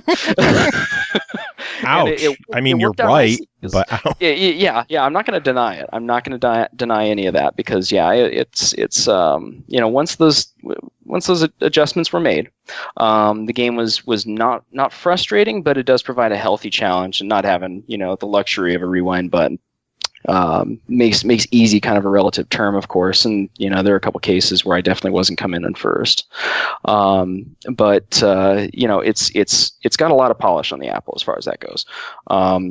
A lot less frustrating, I think, for somebody who would be new to Sims or Sim rallies than some of the alternatives out there. Like if you were to pick up Project Cars 2 tomorrow and have never played a racing game on a console before, you'd probably throw it down in frustration. This, on the other hand, a little bit more accessible in that regard, which I think is definitely that's definitely a plus in my book. So yeah, I really appreciated that aspect of it, and when it turned to that difficulty level, and I think it's kind of broken into two different phases. You got the amateur and pro, semi-pro type thing, which is an assessment of how the car and the physics are going to behave for you, versus the easy, medium, hard. How difficult is your competition going to make things for you? Mm-hmm. What kind of times do you need to turn in to really take first? So I created my career racer, Turd Ferguson, and started. I actually was doing pretty well. I was pleased, especially when you start getting to the gravel stages and you got to get sideways all the time. A lot of fun. Turd Ferguson taking first. Yes. Oh my God. That was a kick. So, Thank you yeah. for that. I needed. Yep. But it's really solid rally racing. Has pace notes. I find them helpful. I find the co-driver voice helpful. But Joe, you had asked me, hey, can you turn off the co-driver voice when we talked about this before? So I said I'll find out. Well, guess what? Yes, you can. You can adjust the volume for pretty much everything, including, of course, that co-driver. Just in case, 55 left to stop, 2 right, half minus, braking into K right, 90, maybe an absolute crest, 500. If that doesn't mean shit to you, then Doesn't mean shit to me. Yeah. I was telling you, as long as I could see the arrows at the top so I know what kind of turns are coming up, let me just focus on driving instead of hearing that dude talking. Just hijack a homeless person, put him in the passenger seat, so he yell things like, slow down, you mad bastard. Oh shit. Fucking article you sent me. Where you got to find out where that was from, because that was funny as hell. So I'm guessing plenty of content in the game as well. Yes. So you've got all these different countries, and there are multiple tracks. Some of them are variations on the same terrain, but instead of a left turn, you take a right turn, you go down a different trail. A lot of narrow drives, a lot of wide drives, and a couple that are actually, they're not quite circuits, but I guess they play out as one. In Italy, I had this race that was you do a couple laps and then it opens up at the end. So yeah, I think it's something like 50 tracks or something. It's a good amount of stuff, and certainly a lot of cars. When you go into career mode, you pick your country, you pick your race team, and you go with whatever vehicle that race team has. I feel like, even though there may be a good number of cars, it's not really the main focus of the game. The main focus of the game is almost like, makes me think of NASCAR. You're not really focused so much on the differences of the different vehicles. You're focused more on just mastering the track and, your ability to handle it. And, so, there's a lot you could play through in quick races, and there's also the esports mode that you had mentioned in the summary. You can see which championships are currently going on and who has the fastest time, and get involved that way if you want to do some online multiplayer. That's pretty slick. Sounds good. So it sounds like a lot of content, lots to do, game looks great, plays great. I'm not hearing any downsides. There's going to be a couple. I found an interesting bug that I hope they correct. So because I'm not that great at racing games, as we established, I've had to restart a couple levels. And if you restart a night level, there's this bug I ran into where your headlights turn off and you can't turn them back on. Ooh. Yeah, and so I tried playing in the dark, and that didn't work so well. So so I had to actually leave career mode, go back to the main menu, and then go back into the game again, and then the headlights turned back on again. But up to that point, it was kind of funny. I'd just stand real close to my TV and see if I could squint and make out where the road is, and if it lines up with the pace notes well enough, I could probably do it. No, bad idea. Oh shit. Oh, yeah, I just ran over some people. That'll cost me 9 seconds. Clearly, when you murder people in a race, you get a time penalty. Yes, when you murder people in WRC7, there is a 9-second penalty. Gotcha. I kid you not. Makes sense. Yeah, I mean, 9 seconds is the least you can do, right? Yeah, true. Plenty of time to mourn. I would have thought that would be an instant game over, but hey, they want to give me 9 seconds. Okay, put 9 seconds. Man, all right. So for $40 on Steam, $50 on console, what is your verdict on WRC7? I think it's a buy it. It may be a hard time to call it an insta buy, which that price point. If you're really into rally racers, it's probably going to be a big hit. I think the Steam price of $40 might be a real good tipping point, especially for people who take their sim rally seriously, because you can set up a high spec system, multiple monitors, steering wheel, all that stuff. You've got a lot of options there, and I saw some videos of folks playing it on the PC, and the frame rate gets real impressive, a lot faster even than what I saw on the Xbox. The Xbox game is still great though, and I don't know, for $50, I mean, it is a pretty high quality title. So yeah, I think it's a buy it. Nice. It really depends on who you ask, because I started doing a little research into this, and it looks like you've got some purists out there on the Sim Rally subreddit that are huge into Richard Burns Rally or something else that really has that high physics and realism level. And this may not be quite that, but yeah, like I said, it's reasonably accessible and still provides a really healthy challenge, and it's a good deep game. Sounds good. I enjoyed the previous ones, and given my disappointment with Forza 7, I might have to grab this one next. Yeah, I think so. I think it's a good choice. Cool. Next game to talk about is called Tiny Barbarian DX, developed by Star Quail Games, published by Nicholas. It released October 10th on the Nintendo Switch for $29.99. Steal yourself a relentless display of might and muscle, of brawn and bravery, of magic and mayhem. Can you cleave your enemies' skulls, plunder all the booty, and flex to impress the barbarian of your dreams? Muscles ready to flex? It's Tiny Barbarian DX. Ha, it rhymed. Tiny Barbarian DX is pretty much the ultimate version of Tiny Barbarian. A retro-styled action platformer hack and slash. Plays very much like the old school like Castlevania or Ghosts and Goblins style games. You're a barbarian and you got to go through stages and kill bosses and move on. This takes, I want to say, I think it was in like 4 or 5 parts originally, where all of those are just lumped together. You beat one, move on to the next, move on to the next, move on to the next. So they're not everything is unlocked from the beginning. You have to go in chronological order with the game. And gameplay is just, it feels like an old school NES game where you start off and you just got to, the not even a level select, but it kind of gives you like the world overview like Ghosts and Goblins did, and it shows you your path. Do you remember that? Yeah. No, I'm taking a peek at it right now to bring myself up to speed too. Yeah, it's very slick looking. Kind of reminds me also of what's that game for the NES? I think it's Legacy of the Wizard. That's what it reminds me of. The characters kind of got that small sprite, and the world around you is massive and intricate. But very pretty colors too for pixel art. I'm pretty impressed so far with what I'm seeing. I was surprised that all the pixel characters and the sprites were as small as they were. I kind of thought everything would be zoomed in a little more, but it actually works better as it is because it allows you to see further ahead, see what kind of obstacles are coming on the way. The game does get pretty difficult in sections. There's some auto-scrolling sections there that might test your patience. You remember Medusa heads from Castlevania? Oh yeah. They got like birds in those this game. Fucking things. Weave up and down. Fucking hate those. Yeah, if you want to hear me create new words, that's how you throw me in a level with the Medusa heads and a few narrow platforms, and yeah, good to go, buddy. Yeah, there's definitely some sections in the game that are gonna question your religion. But it's never hard to the point where I gave up. I kept going because I knew I could make it through. It was still, I don't want to say it was easy enough that I knew I could make it through. It was manageable enough that I knew it was possible, and I could do it. I might have to die a couple more times, but I could do it. Thankfully, as far as I could tell, there's no limit on lives. If you die, you just respawn at like the last screen that you started on. And it plays a lot like Mega Man, where levels are broken up into screens. You'll scroll through an area, you'll come to a cutoff point, and you transition to a new screen. And it pretty much, each one of those screens is a checkpoint.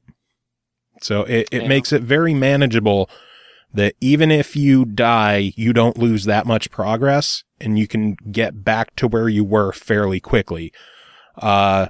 You have a decent amount of health. I think you could take 6 hits, and there's constantly, well, I don't want to say constantly, but there's regularly food drops around that you could pick up to gain life back.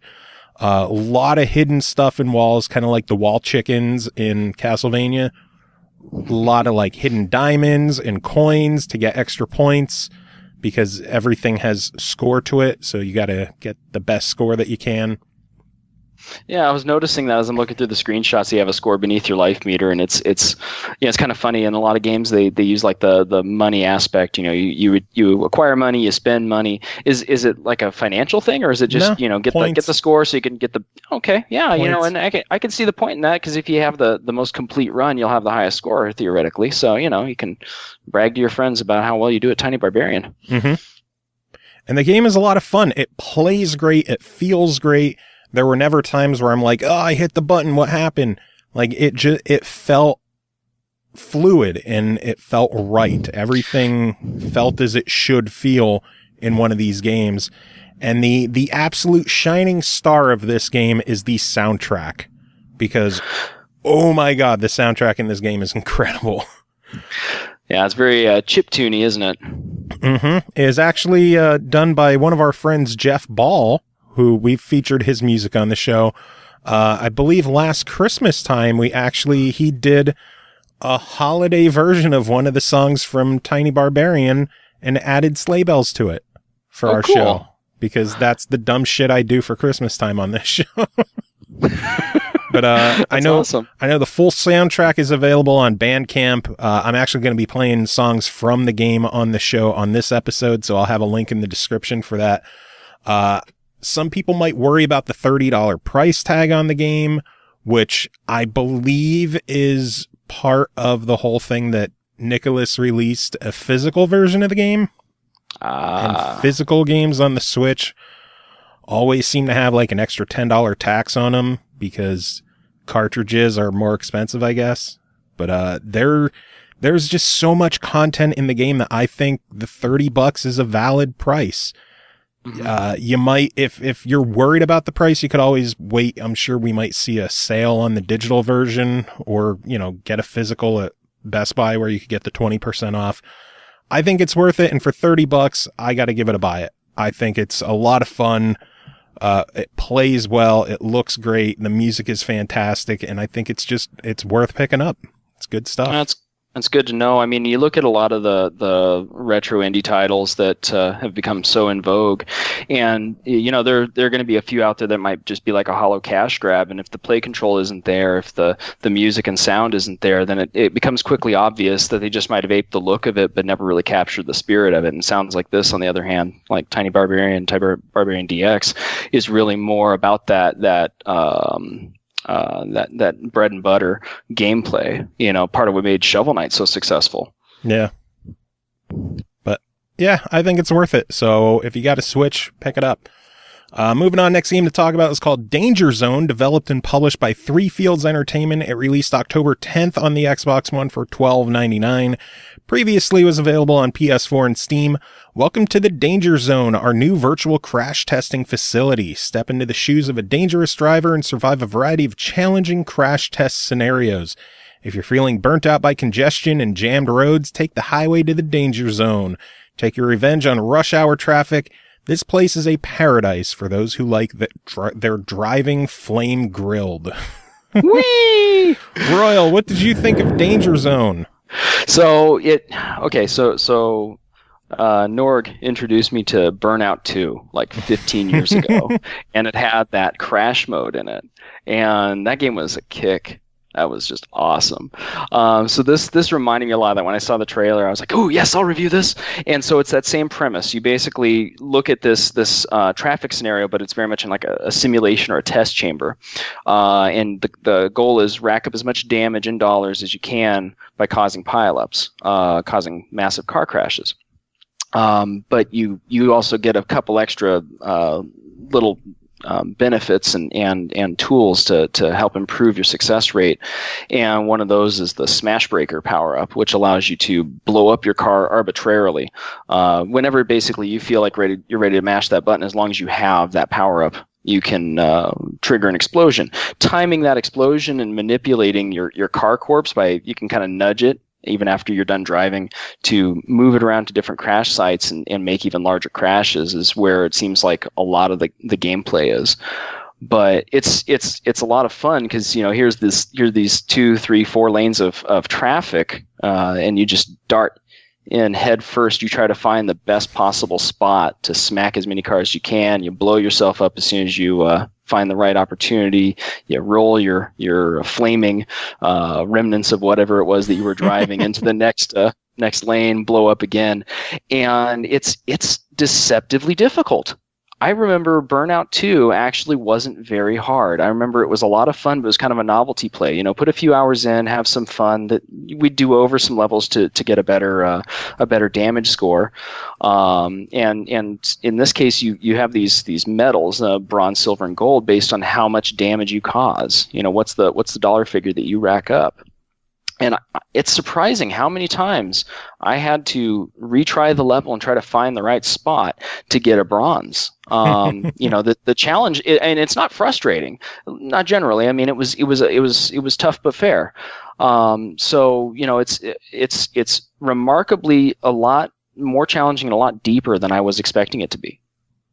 Nice. I loved crash mode I played it more on Burnout 3.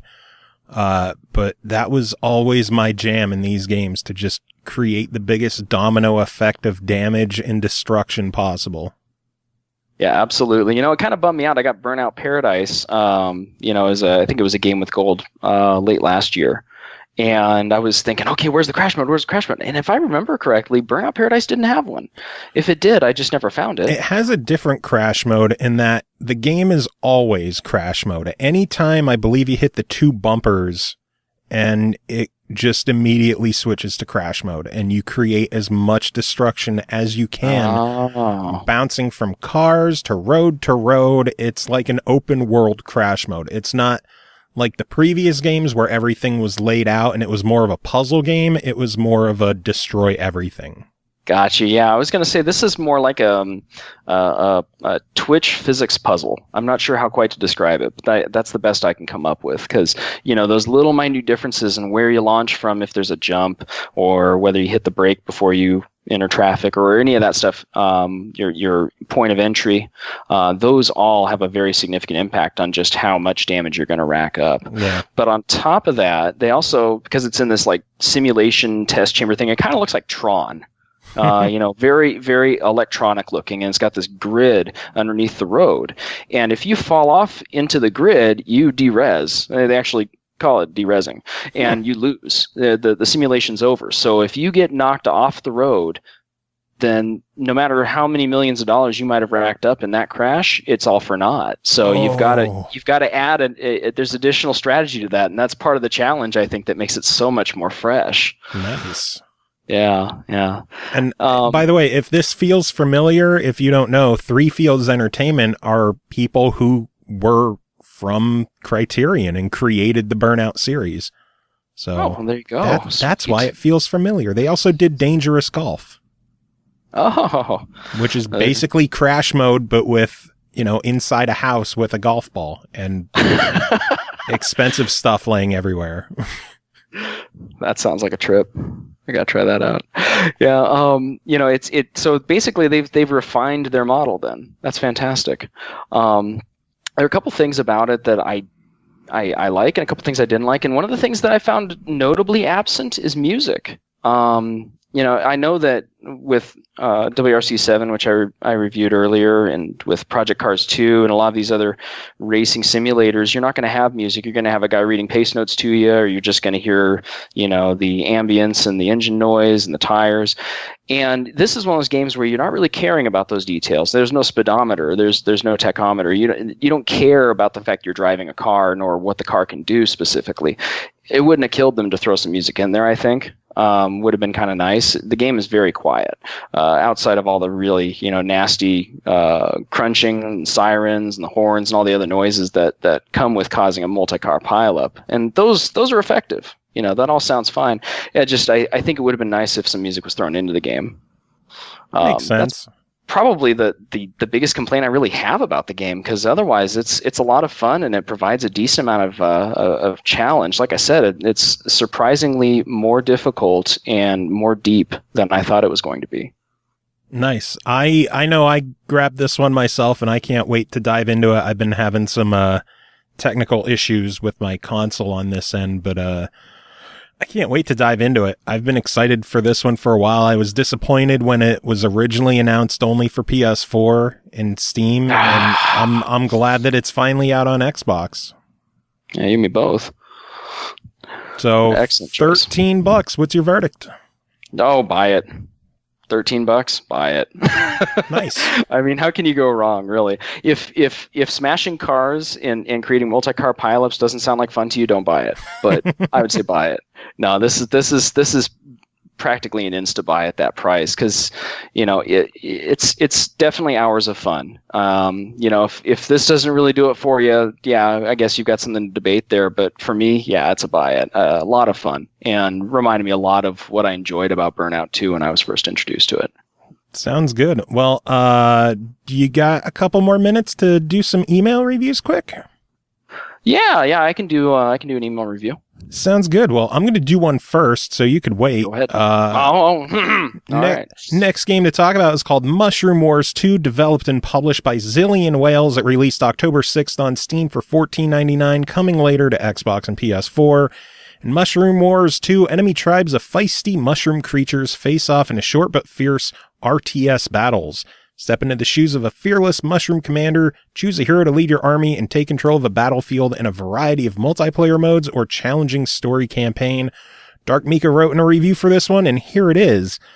Mushroom Wars 2, humanity has destroyed itself, an ice age has come and passed, and now new life has emerged? I think you spelled emerged wrong. In the form of shroom people and giant bugs. Like all civilizations, the shrooms are peaceful until they need to expand it, then it's off to war. There are at least 2 campaigns in this game. You have to complete the first to unlock the second. The first, you are the red and orange shrooms, knights, to protect your kingdom and deal death to the masses that stand against you. The second, you are the green shrooms, mages, to kill the masses that stand against you. That's kind of the main point to the game, kill the masses. There may be more campaigns. I would think there probably may be as DLC or something possibly. They're already in the game. You just have to beat the first 2 to unlock them, maybe. Thing is, each campaign is nearly 200 levels long for a total of 389 levels between the 2 of them. It's an RTS game, and to me, a beginner's type. This doesn't have large maps where you have to scroll around or gathering resources to build things or anything of that nature, which makes it a much more simple RTS for cutting your teeth on. There are cinematics occasionally in the game, which you can watch after you've unlocked them from the campaign selection menu. Both campaigns seem to be linked to each other from the looks of their videos and their names.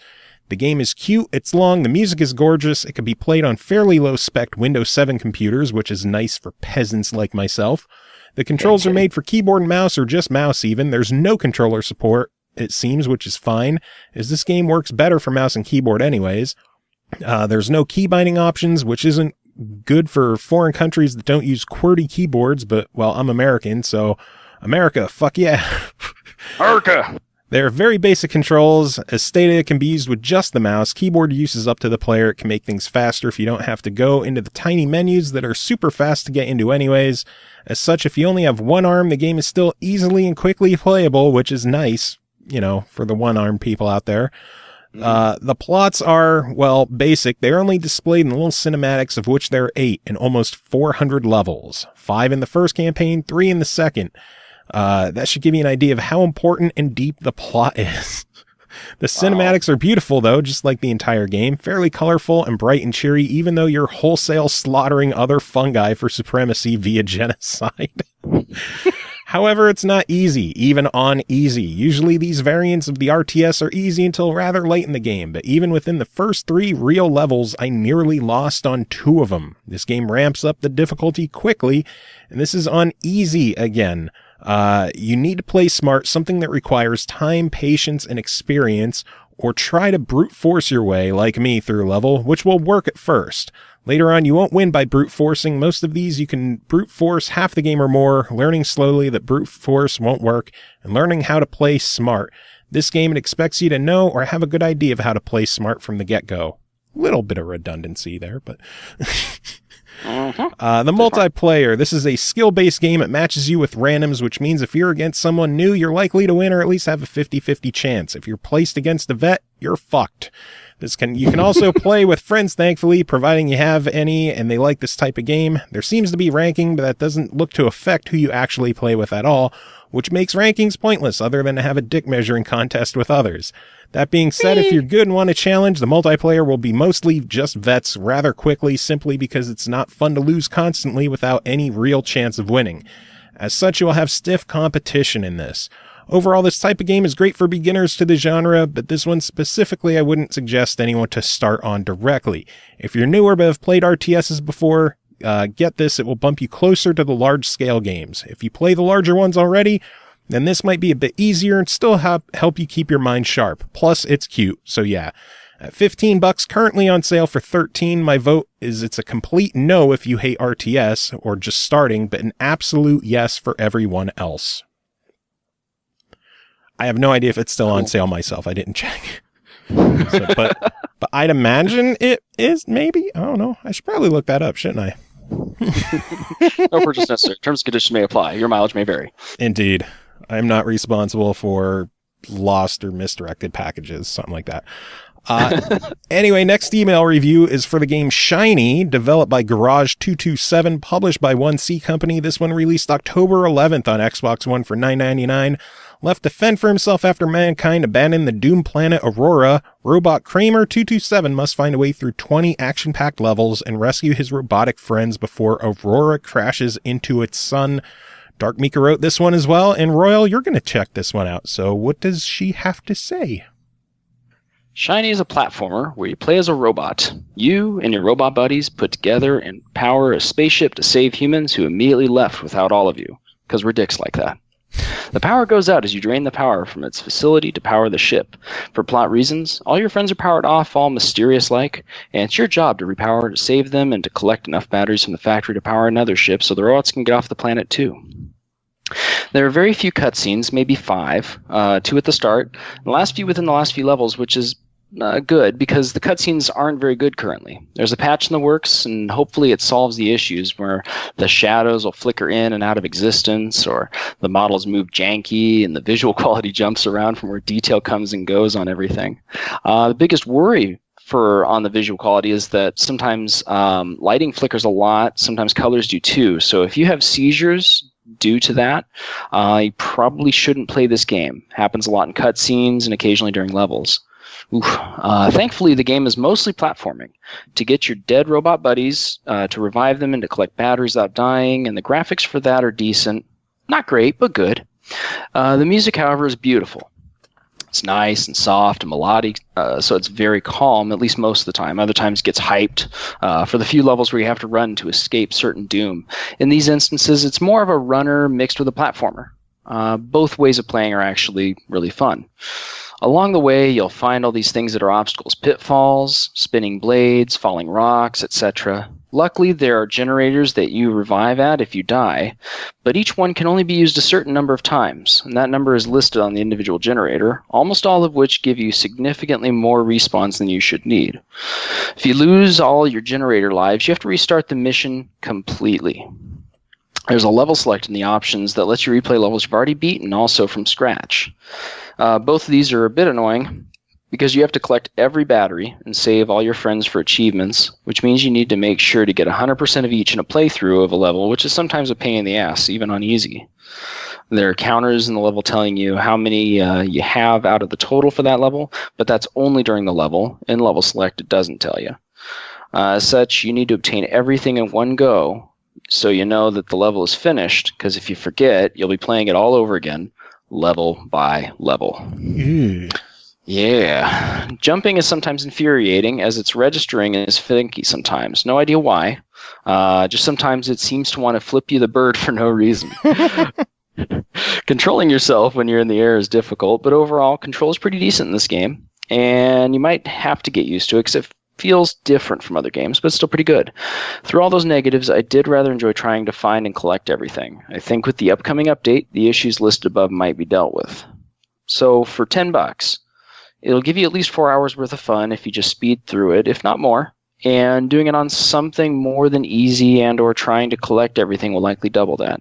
It's a bit finicky and has some annoying drawbacks, but for some reason, it's fun.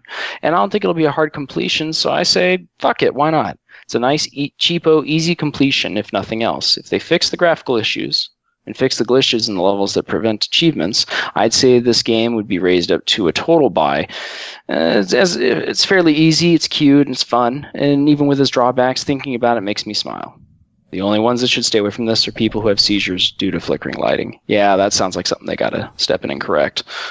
Public health hazard there. Yeah, might be what the patch is for. $10 is usually higher price than we would normally give a fuck it, why not? We try to keep that one at like $5 or $6, but yeah, I didn't write the review, so what are you gonna do? Yep. Don't bitch to me about it. I don't give a fuck. Well, Royal, I know there's plenty more show that I got to take care of, and you don't have the time to hang out. So thank you for killing time with me. Yeah, hey, always a pleasure. I had a lot of fun. Cool. Do you have any final words until the next time you're on the show, which is probably going to be the next episode? Not really, actually, except aluminum. All right, moving on. We have a couple of more reviews we got to take care of tonight, and we're going to start with our friend Chris Taylor. Chris, how are you doing tonight? Hello, I'm doing great. I'm finally catching up with my PC games.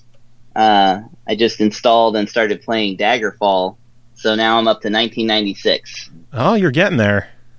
I'm getting there. I'm hoping to make some headway here pretty soon. Oh my God, Daggerfall is old enough to drink. It's true. Have Have you ever seen the big box of Daggerfall with like the Lich on the cover and it's all graphic and stuff? No. Okay, well you should Google image search Daggerfall big box and then tell me that doesn't look like a picture of a drunken night out gone horribly wrong. Well, guess I'm doing this on the show, huh? Sure. Daggerfall big box. Wow. I mean, right? That's some that sure is some PC artwork. Oh yeah. Okay, so I guess we're talking about a video game today? Yeah, we should talk about something that wasn't released 21 years ago, but it's something that possibly could have been released 21 years ago, because you're here to talk about Double Dragon 4, developed by Inter1, published by Arc System Works. This one released September 7th on the Nintendo Switch for $6.99. The next entry in the side-scrolling action game series Double Dragon is finally here. Story picks up after the elimination of the Black Warriors in Double Dragon 2. Experience all-new exhilarating action with the original old-school graphics. Use the art of So Setsuken to rescue the kidnapped Marion. A new legend begins. Chris, what did you think of Double Dragon 4? Well, I found it very confusing because okay, so here's how it went as a kid. I loved Double Dragon 2 as a kid. That was one of my favorites. I wasn't any good at it, but it was fun to play, and Abobo was cool, and the music was excellent. And then I played like Double Dragon 1 and 3, and I was like, neither of these are any good. Double Dragon Apparently 3 is so bad. I mean, I don't know. I hated 3. I enjoyed 1 in the arcades. I loved 2 on the NES. That was like an early birthday present of mine. Fucking loved 2. Ooh. I could still play 2. 3, oh my God, what did they do?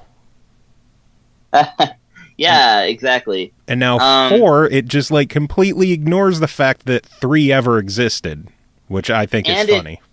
And it ignores the fact that there was already a 4. Like, okay, so that's where my point was going as far as that. By the way, props to not the NES, but the Master System version of Double Dragon is actually pretty darn good. I just had to throw that in there wherever I could. But, so you had your Double Dragon 1, 2, and 3 on the NES and Master System. And then you had Super Double Dragon, which I could have sworn with all the money I have, which is nigh on $10, that Super Double Dragon was Double Dragon 4.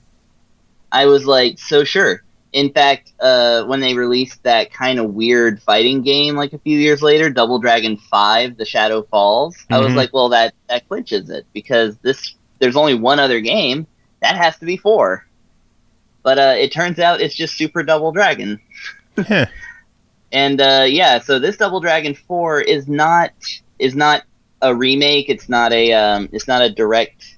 I don't know. It's not a callback to an arcade game. Like I actually went into this game thinking that okay, this must be like a sequel to like the arcade game or something, and maybe this became Super Double Dragon or something like that. And then when I researched it, it turns out it's just a whole new original game. So, to its credit, I suppose you could say that it is rather unmistakable from a classic Double Dragon game, inextricable. one of those fancy words. It looks just like the old stuff. And in fact, one of the features I really liked about it, well, of course, it brings back the old NES graphics, those big pompadoured sprites from Double Dragon 1 and 2, and I suppose to a lesser extent 3. Like the old school Technos visuals. Yes, got them Technos visuals in there. And it also gives you an option of having a admittedly really cool modern soundtrack replaced with an NES soundtrack. So it recreates some of the original Double Dragon songs, as well as, like straight up bringing back some of the enemies. So it's a really good little nostalgia trip. And I believe some of the songs that are in the soundtrack are unique to this game. So you get some nice new 8-bit songs from Arc Systems, who I think they've handled like all of the recent remakes of Double Dragon, if I'm not mistaken. But yeah, so the only thing, like, when I started playing, like, like I said, it felt just like a Double Dragon. Like, it felt like 2. It felt like the Double Dragon that I remembered playing and loving as a kid. And so I was very thrilled about it. And they brought back, or they added in so many cool little things. Like, if you know how the classic combo in Double Dragon, if you like hit the punch 3 times, it's like punch, punch, uppercut, right? Mm-hmm. Or like kick, kick, other kick, and like the other kick like knocks him down. Well, in this one, you can extend it further by like actually doing like this flying knee kind of thing, and just start sailing across, not sailing, but like bouncing across the screen with your knee out, and just like taking out like groups of enemies. And that was a really fun move. And probably my favorite one, and I expressed this with much glee whenever I was streaming this game. You can do this reverse heel rake of whatever, and like you like kick the enemy up into the air, and as they're coming down, you do this like spin kick them across the floor. And that move is amazing, and you should get this game just to do that. Spin kick is always the best in the game. I did appreciate, because I covered this on PS4 a while ago, I appreciated all the new moves that they put in the game, all the new special abilities. I enjoyed the fact that you could unlock pretty much any of the characters to play in the game. Yeah, that was cool. I felt it was a very, very sloppy game overall, at least on the PS4. I don't know if it's any different on the Switch. But like, I was able to just completely clip through boxes that were littering the area. It just it didn't feel, I don't know, like polished enough for me. And it's possible that they may have polished it more putting it on the Switch. They must have, because I didn't have any real problems with that. I was able to pick up the boxes and like appreciate greatly the ludicrousness of the fact that you can pick up like a giant box, and it makes you move really slowly, and you can throw it at an enemy, and inside that box could be 2 more enemies. They were like hiding in there the whole time. Or my favorite one, I picked up a giant box and I threw it at an enemy, and it busted over their head, and then out of the box came a steel barrel. And I picked that up and threw it at the enemy. Yeah, it's sounding like it's a bit more polished than it was when I played it on PlayStation, because the big box that you're talking about, I could not pick it up. I could just walk through it. Oh, yeah. Okay. I really don't know. In that case, I think this game might be the one, because I didn't have any problems with that. And there were, like, of course, every beat 'em up has to have, like, the obligatory too hard for TV, like, platforming sections, which I love/hate, because to me it always feels like it's a cheap drain on lives, because anytime you fall, it's just like instant death, whereas like you've been hanging on to these lives by playing greatly. And in fact, like there's one like spinny gear thing that you're supposed to jump on, like Castlevania style, in the 8th mission, and it looked so bad. It was just like this square. It was like 4 squares taped together, and I was supposed to jump on this thing. I was like, this the as good as the rest of the game looks, this looks like it was intentionally put there to be like to like make fun of itself almost, or maybe it was just designed badly. But maybe it was a placeholder that they just never finished. Yeah, maybe. But no, I feel like this game is really polished. I mean, it felt solid enough to me, so maybe they have fixed it. And actually, another feature I really like, speaking of Mission 8, is that if you do eat it enough times and get like the big game over, you can actually utilize a level select if you don't want to start all the way over. So as of right now, I can start in Mission 8 and try and complete the game with a fresh set of lives. So I'm really happy about that, because that's really what what has prohibited me from beating any Double Dragon. And arcade games that are based on, like console games that are based on arcade games, I never like it when they give you limited lives and continues, because it's like, I mean, what if I was a rich kid in the arcade? I could just keep playing until I beat it. Yeah. So I was going through the same issue earlier in the show. I was talking about the game Wolverblade, which just came out on the Switch. And it is just brutally difficult in the fact that you only have 3 lives in there. And if you lose the 3 of them, you're kicked back to a checkpoint. And some of these levels are long. So I definitely know the pain of dealing with limited lives and stuff like that. This is what, the 90s now? Like, we should be past this whole limited amount of lives thing in our Double Dragons. True. Very true. So, overall, I would say this game, to me, is as good as 2. It's definitely better than 3, and, I mean, you know, I guess Super Double Dragon can just be Super Double Dragon, because this is the 4th game right here. I guess so. And then 5 is... like, what the fuck? And then where does Double Dragon and Battletoads fall in the canon? Oh man, somewhere awesome. I kind of love that game. So yeah, for $6.99 for $7 on the Switch, what is your verdict on Double Dragon 4?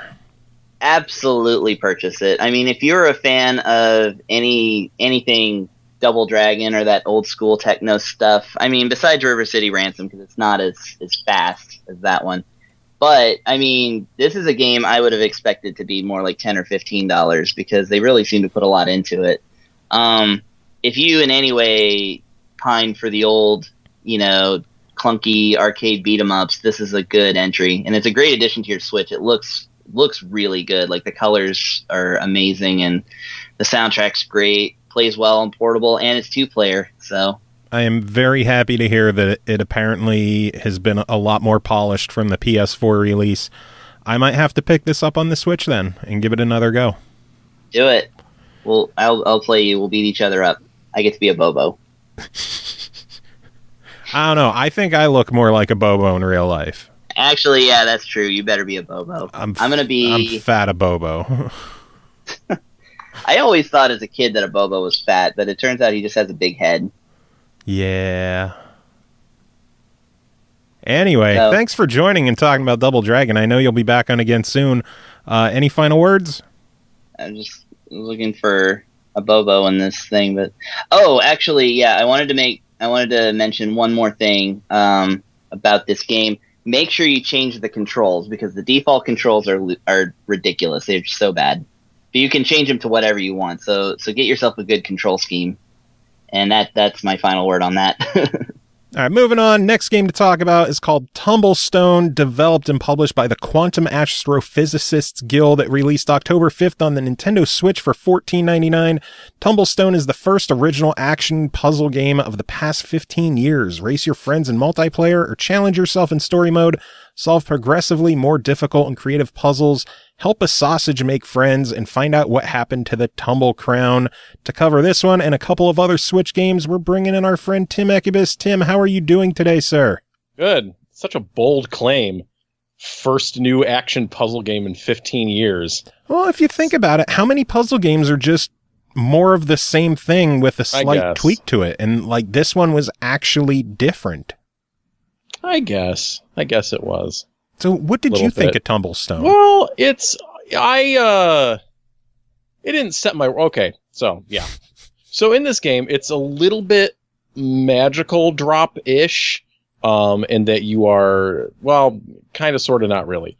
You have your blocks. You have your colored blocks, which are descending from the top of the screen. You got your little dude at the bottom of the screen, and you need to zap them in sets of 3. You need to match 3. But you're not like pulling them down and throwing them back up like you would in Magical Drop. You're just zapping them, and then they go, right? 1, 2, 3, gone.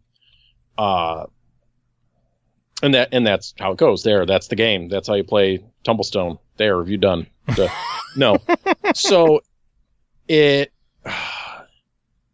creates situations where you have to think a little bit harder than you might in like your average endless sort of puzzle game, where you can just kind of get into a groove and just go with the flow and, you know, whatever. But here you can very easily, if you're playing the endless, like the endless mode offerings, you can just like kind of fuck yourself a little bit because you won't have a third color to match with. So you really got to pay attention to which order you're matching blocks in. Really got to pay attention to that. Or you'll find yourself in a situation where, like, you know, in one mode where it's like if you have to, if you miss one, if it's like you get 2 and then you don't have a third, then the stack is going to drop another level. So if you keep fucking up, you're going to die. That's how it goes. The kind of, I don't know, I guess you'd call it the meat of the game is this single player story mode where every level is just like a straight up puzzle. It's not like an endless thing. It is you have to sit there and look at it and figure out the order in which you need to remove the blocks to get past the level. Which you got to think as it happens. You can't just like bullshit your way through the puzzles. Like, it requires your attention to do that. And there is a lot of puzzles. There is a ton of puzzles to go through in that. It's a massive campaign. It's like it is long. It just goes, man. I think they say it's a 40+ hour story campaign, which for a puzzle game is ridiculous. Yeah, that might be like too much, if we're being honest. Like, that's a bit excessive. Especially, I mean, it doesn't really matter. Like, in the end, I don't think. Like, you do have to play through the single player to unlock like modifiers and characters and stuff, and the characters super don't matter. But the thing is, if you're going to play multiplayer, there's a party mode which just unlocks everything anyways. It just turns off like achievements and shit. So you don't, you know, you're going to grind through that story mode probably over a very long amount of time. Yeah. Just the only thing, like, so my thing is just that that's not really my style of puzzle game, I guess. And like, I prefer the more action oriented, like endless types of deals. I think, I don't know, maybe a more casual, like brain turn off sort of experience, but that's me. And I recognize that as a that's me situation. The real thing that bugs me about Tumblestone on the Switch is that the play area is like barely bigger than my fucking thumb. Yeah. And especially coming off Sparkle 2, which I did a couple weeks ago, which makes, you know, great use of the Switch screen. It is really tiny on there. And it's just like there's so much dead space on the screen. Like probably 70% of the screen, there's just like useless background. It's a really small area. When I say it's barely bigger than my thumb, like I measured it. I put my thumb up there. I'm like, this is so tiny. Yeah, I could see that being an issue on the Switch, because when I covered it and I played it, it was on the Xbox One, so I had my full TV screen to have plenty of room. Mm-hmm. Was there anything in the options, or I wonder if the developers are listening, any thoughts to creating a vertical orientation for the Switch? I didn't see that, and I keep wondering if companies are going to start trying to do that, or whether it's something Nintendo doesn't want them to do so much because you can't stand up the Switch that way. It would probably put a lot of stress on the Joy-Con that you're holding it with. So I don't know. Well, because I know seems like it would make a lot of sense in this case, because that's just like there's so much wasted screen space on there. Yeah, I know a lot of the arcade games like the Neo Geo series, the ACA, the Like there were a couple of other recent arcade games that kind of used the same emulator that Hamster did. And those in the options, you're able to switch it to vertical, which I thought worked perfectly. You just detach the Joy-Cons, sit the fucker vertically, and, play. And it worked perfectly. And I wonder if Tumblestone would benefit from having that option in the game, at least in the single player mode. Yeah, no, I could be wrong, but I didn't see that on there. Which I guess would make sense in some of the more multiplayer-oriented modes where you need to have those other boards there. Yeah, like if you're playing that, I mean that's why, because then all the boards are going to fit on there like pretty, nicely and neatly. They're going to be small, but it'll work. But if you're not playing with 4 players, it's just like, wow, it feels like such a waste of screen space. Yeah. I wonder if that would be something they could look into just for, single player mode, being able to switch it to vertical orientation. Yeah. I don't know. Otherwise, for $15, what's your thoughts on this one? I'm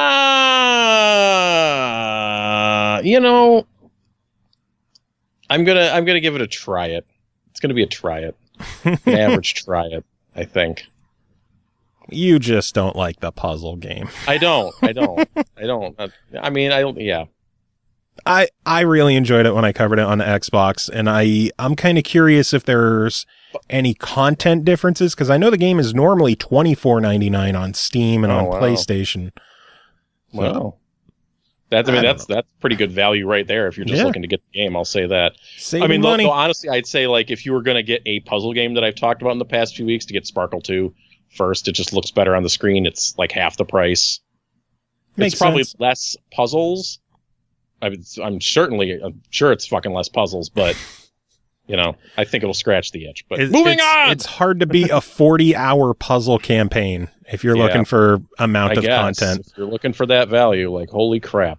But since we just mentioned vertical orientation arcade games, the next game to talk about is ACA Neo Geo Metal Slug X, developed and published by Hamster, released October 5th on Xbox One, Switch, and PS4 for $7.99. Welcome to the pinnacle of run-and-gun action shooting. Metal Slug X is an action shooting game released by SNK in 1999. Using Metal Slug 2 as a base, a variety of new weapons and enemies have been added. Furthermore, with position changes of bosses and more, the game's difficulty has been completely readjusted. Tim, what'd you think of Metal Slug X?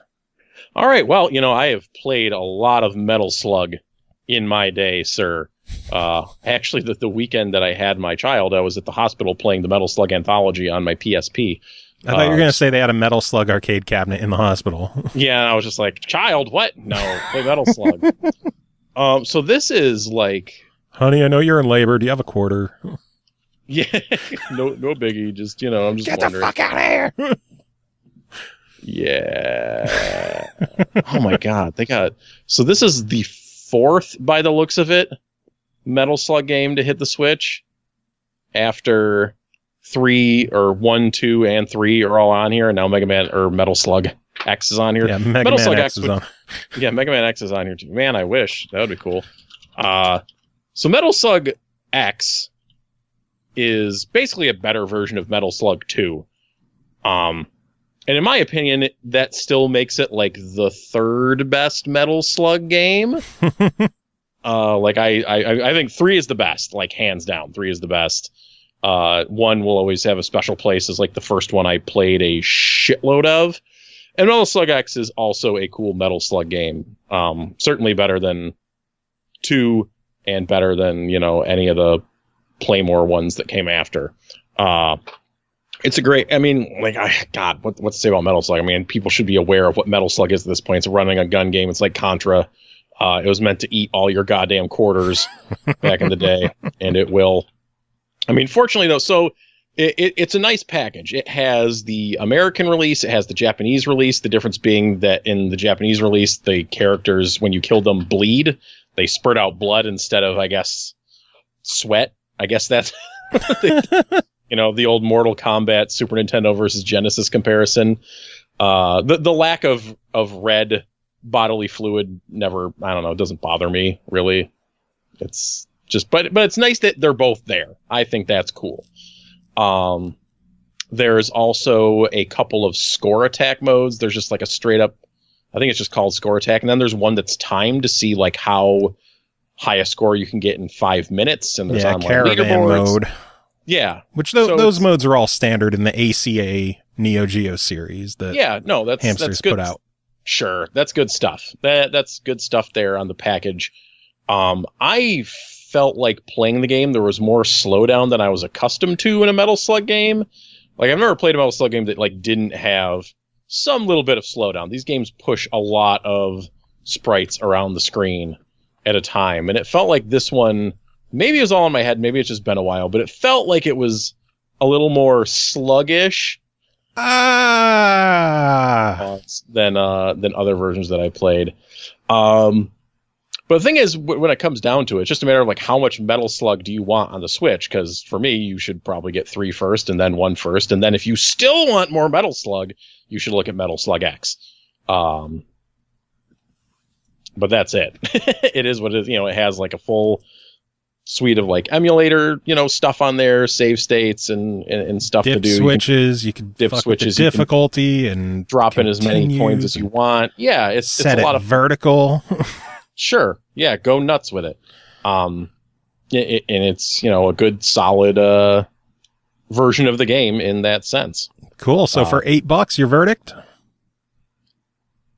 Probably a fuck it, why not, really. but with the caveat that it's like you should probably get 3 and 1 first, really. But Portable Metal Slug is always a good thing to have. Well, I had 1, 2, and 3 first, and I still bought X because I love the ACA Neo Geo series that they've put out. I love the fact that these $250 games are available to buy for $8. Heck yeah. So I'll fucking buy them all. I've been and I'll continue to do so. I love them. You will continue to invest. Damn right, man. You could buy the entire suite of Neo Geo games for the cost of one normal Neo Geo game. Yeah. Still magic. I know. I love it. Last game that you're here to talk about is called Conga Master Party, developed by Undercoders, published by Rising Star Games, released September 28th on the Switch.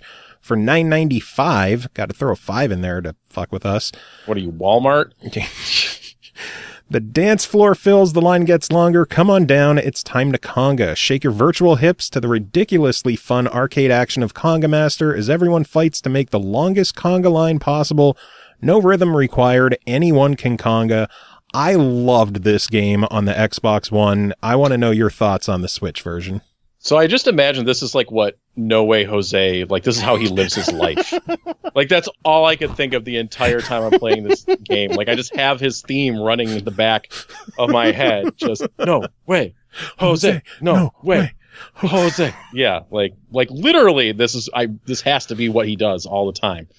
So, yeah, I ended up liking this game quite a bit. And like initially I kind of thought it was like a little boring. Just because like the first couple stages are really easy to just kind of like all you're doing. So you have your character, the worst person in the world, because they just walk into whatever building they're in and try to start a fucking conga line. Like they're terrible. And all you do, like they're just moving, like you can't stop them. They're juggernaut. You're just controlling their direction left and right around this room.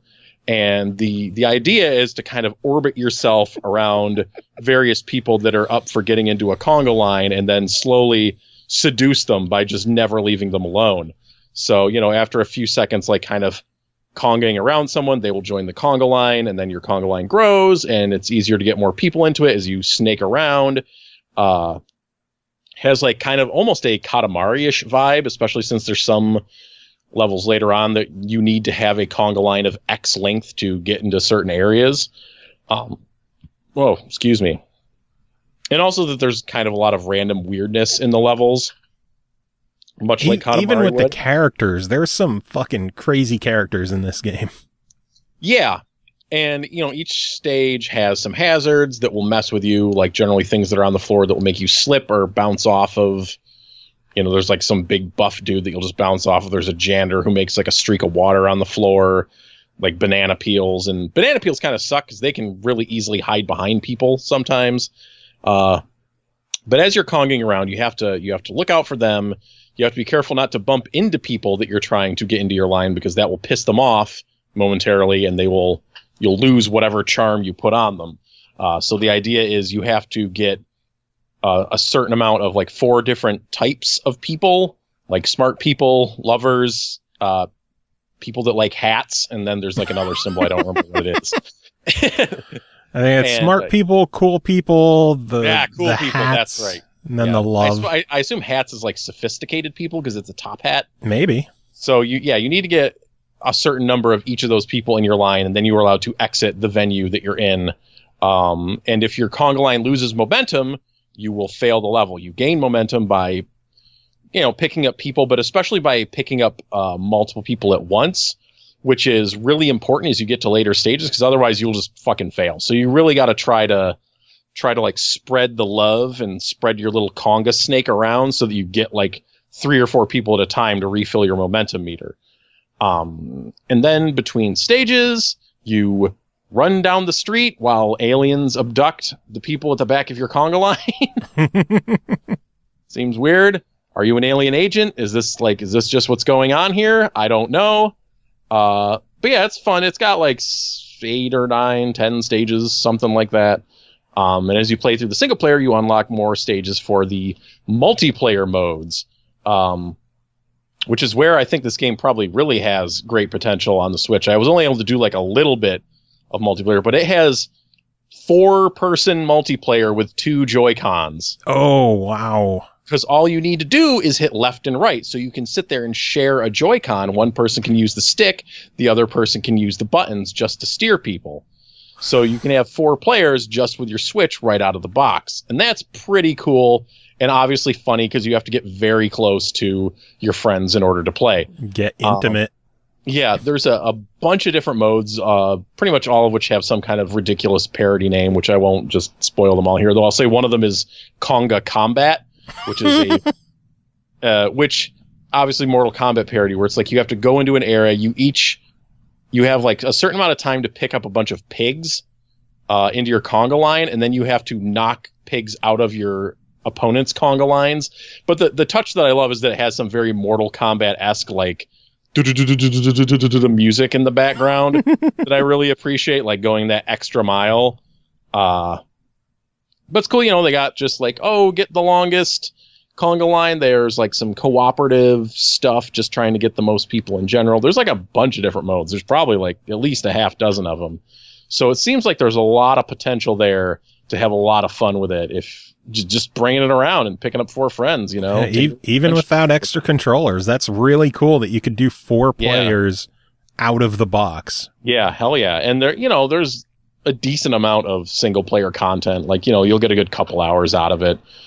Which ain't bad unto itself for a $10 game, but then they have all that multiplayer stuff as well. There's other characters to unlock and stuff like that. Did you have a favorite character in single player? Not really. I just kind of stuck to the basics because I was just, checking it out. But yeah, there's a bunch. I've told everyone, best character in the game is the James Bond dude.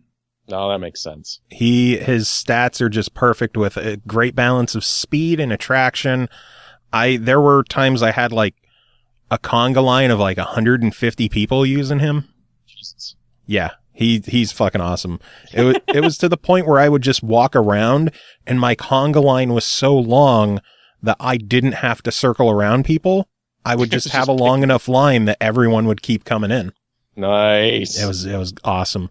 So your thoughts, $10 on the Switch. What is your verdict? Yeah, I think buy that one. I think that's a buyer. That's a picker-upper. Nice. I kind of want to pick it up again on the Switch just to have all those extra modes. I loved the game on the Xbox One. I was one of the first people to get all the achievements in the game. I had people messaging me like, how did you beat the game? Who did you use? The fucking James Bond character. That's the one, man. That's the one to do it. Nice. But Tim, thank you so much for coming on and talking Switch stuff with me. Any final words to sum everything up? No, man. Just that Switch train just keeps rolling. That Switch conga party. Is it going to stop? No way, Jose. All right, and finally tonight, what better way than to close out the show with our good friend Pernell Vaughn. Pernell, how are you doing? I'm doing good. Fall is finally showing up, and it's giving me a literal headache. But hey, small taters, I can deal with that. It beats exploding eggs, right? Yeah. And I'm just happy that I can open a window now and have a nice cool breeze coming in. You better enjoy it while you can, because with our current weather pattern, that'll be over in like 2 weeks. Yeah, it's going to be back to like 94 degrees in a week. Yeah, either that or just jump right to winter, give it a quick start. Blizzards in November? It happened. A foot and a half of snow in 3 weeks. I'm calling it now. Knock on whatever is equivalent to wood in this room right now. Because, good God, I don't want that. Anyway, you're here to talk about a couple of games. And before you start, I just got an email in from one of our reviewers, Greg Middleton. A couple of weeks back, he talked about a game, Sneaky Bears, on PlayStation VR, and he wrote in because apparently had an update. You good to hear about this quick? I think I'm curious about what the heck a Sneaky Bear is all about in general. So, well, Sneaky Bears is like a wave-based shooter for PlayStation VR. He wrote in, let's see here, Sneaky Bears VR update developed by War Ducks. Normally on PlayStation it's $19.99, but it's got a pretty nice sale going on until the 17th. It is down to $10, or if you have PS Plus, it's down to $5. You can get sneaky with the other bears. Indeed. Sneaky. This isn't a full review. He's basically just given us an update. If you want to hear his previous review, just like, I don't know, search our YouTube page and for Sneaky Bears, and I'm sure that episode will pop up. I can't remember what episode off the top of my head, but he has to say Sneaky Bears on PSVR has received an update with 2 new features. One is a new hard mode difficulty, and the other is online leaderboards. The 2 difficulty modes that you can choose from are Cuddly or Crazy. Cuddly's the default mode at the beginning and is what all players have already experienced playing. Crazy, on the other hand, really does ramp up the difficulty, and it's great. Not only does this create much faster shooting gameplay, but also the fear of bears in ya face is damn right terrifying. First few levels are manageable, but as I progress through the levels again, it starts to get crazy. Ha, puns. Global leaderboards have also arrived, yay. However, the issue I had is that it kept saying I need to be signed into PSN, which I was at the time. Weird glitch, but very, very happy this feature is here. I enjoyed playing this game a second time, way more than the first time for review. The update has added more to this already great game, and with the current sale happening, it is a must-buy. So thanks, Greg, for that update. I know the Sneaky Bear devs should be excited to hear that you are even happier with the game than you were originally. And with that sale price, yeah, holy shit, everyone needs to grab it. Yeah, I mean, it's PlayStation VR too, so it's like you could always use one more good game on that machine device, correct? Indeed. So you have through the weekend and then Monday to pick this up if you're PS Plus. $5. You can't go wrong for $5. Yeah, I mean, and with a title like that, what are you missing out on by not doing it? That's what you should be wondering. Very true. But let's talk about some of your stuff. First game you're here to talk about tonight is called Tracks, the train set game, developed by Whoop Group. I love that name. Published by Excalibur Games that released September 28th on Steam Early Access for $9.99. Jump aboard the nostalgia train. Tracks is the ultimate wooden train game. Construct train sets without rules, deliver cargo, and transport commuting passengers. Build an elaborate railway system, and then ride it in first person from the train cab. Purnell, what'd you think of Tracks? Tracks was fun. I did not expect what I got. Another case of, this is going to be boring. And it actually wasn't. It was engaging, and it kept me playing for far longer than I intended when I booted it up. So it's a pretty simple game, yet also layered with options. So it's essentially just a toy train building sim. So you thought it looked boring? Not so much boring, but like, you play a game, you always want like missions, and you want action in some capacity, depending on how you're feeling at the time. True. But so when I see, a little train driving along a track, and it's like, just put these tracks down. What do you do with them? You let them sit, and then what happens? Your train rolls on them. Like, it didn't get me pumped or excited for anything. It was just like, here's a game with trains. See, when I first saw this, I was like stupidly excited because as a kid, I loved building train sets. My former stepmother, one of her friends, when my dad, my brother, and all of us would go to Knobel's Grove. I'm not sure if you've ever heard of that place. No, I have now. Amusement park in Pennsylvania. You should check it out sometime. It's a really nice place. When we would go there afterwards, we would visit her one friend who used to build model train sets, and he went like all the way. He had his basement was just an entire train set. It was insane.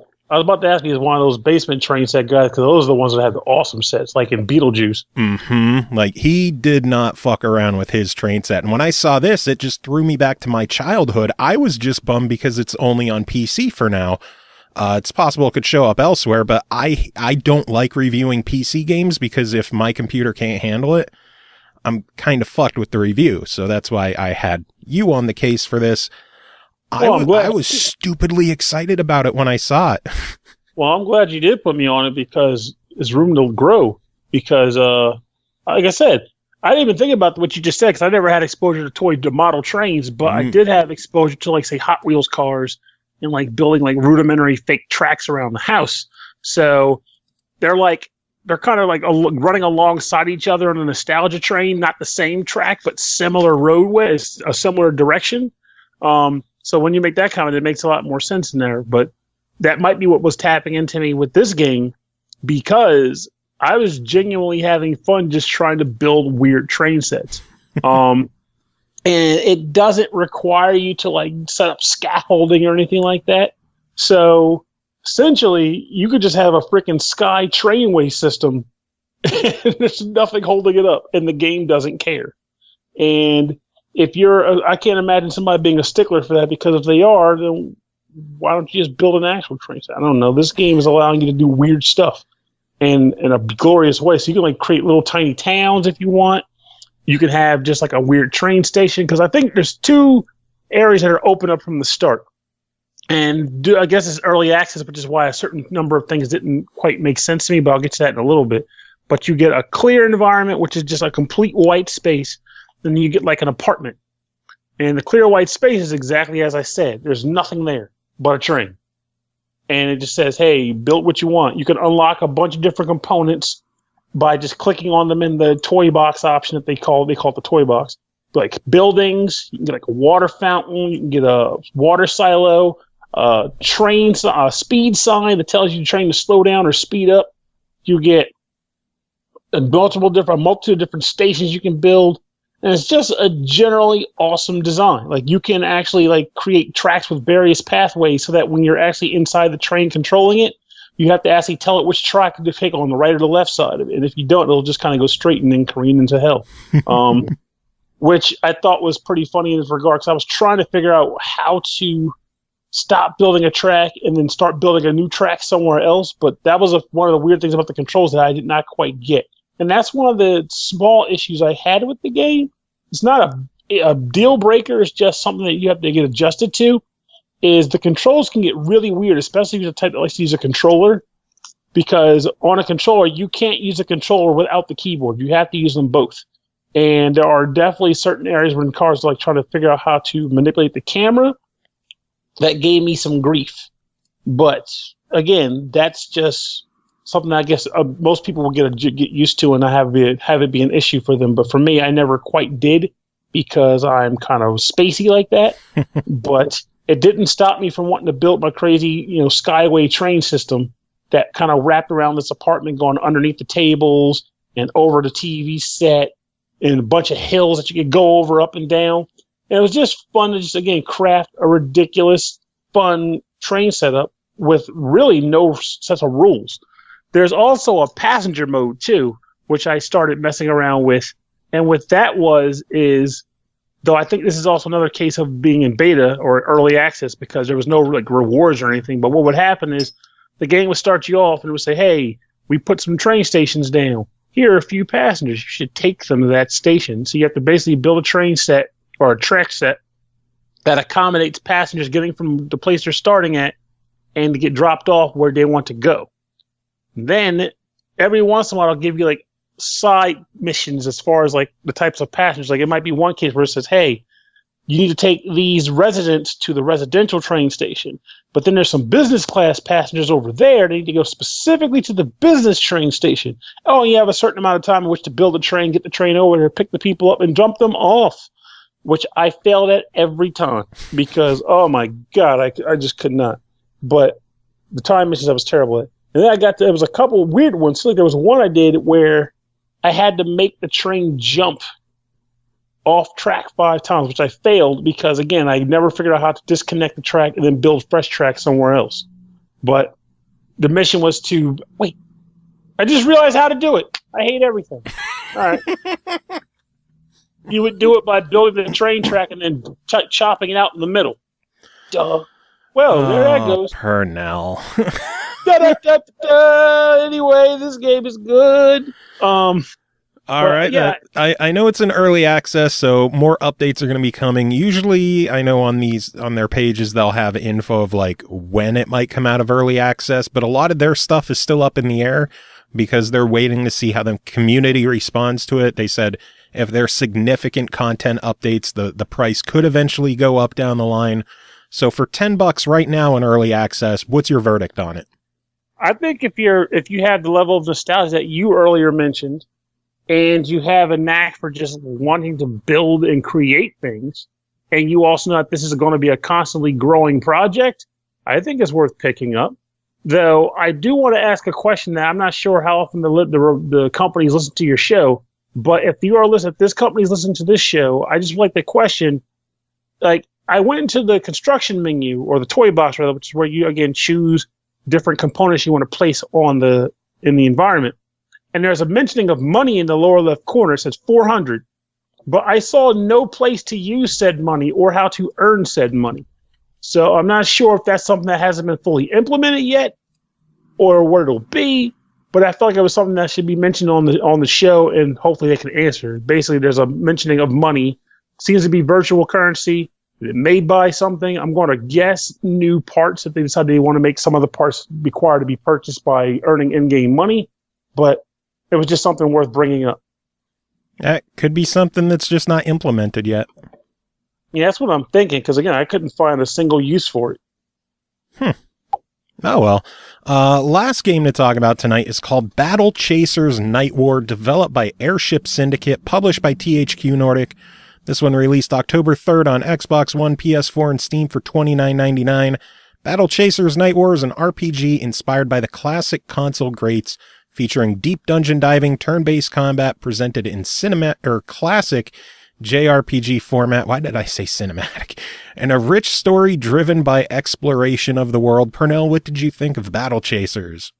I'm thinking you might have thought cinematic because a lot of the story exposition is done in like a comic book style. And if I remember correctly, Battle Chasers used to be a comic book, or maybe still is. I just know I've seen it as a comic book once upon a time. But this game, it seems like it's going to be short overall, but what it's gotten is meaty as hell. Like, I've been enjoying the heck out of this game, and I intend to finish it. So, it is, like you said, it's played in a similar sense of a JRPG system, and the way it works is you have a 3-man battle party where you are essentially trying to, it's like you're basically on a mission for locate your lost friends and also locate a series of missing artifacts on this island that you crash land on. And this is done, of course, by exploring an overworld map, which is done, whereas a lot of RPGs, they're built as like large open spaces. This game kind of streamlines it more by giving you like paths to walk on with dotted points of interest.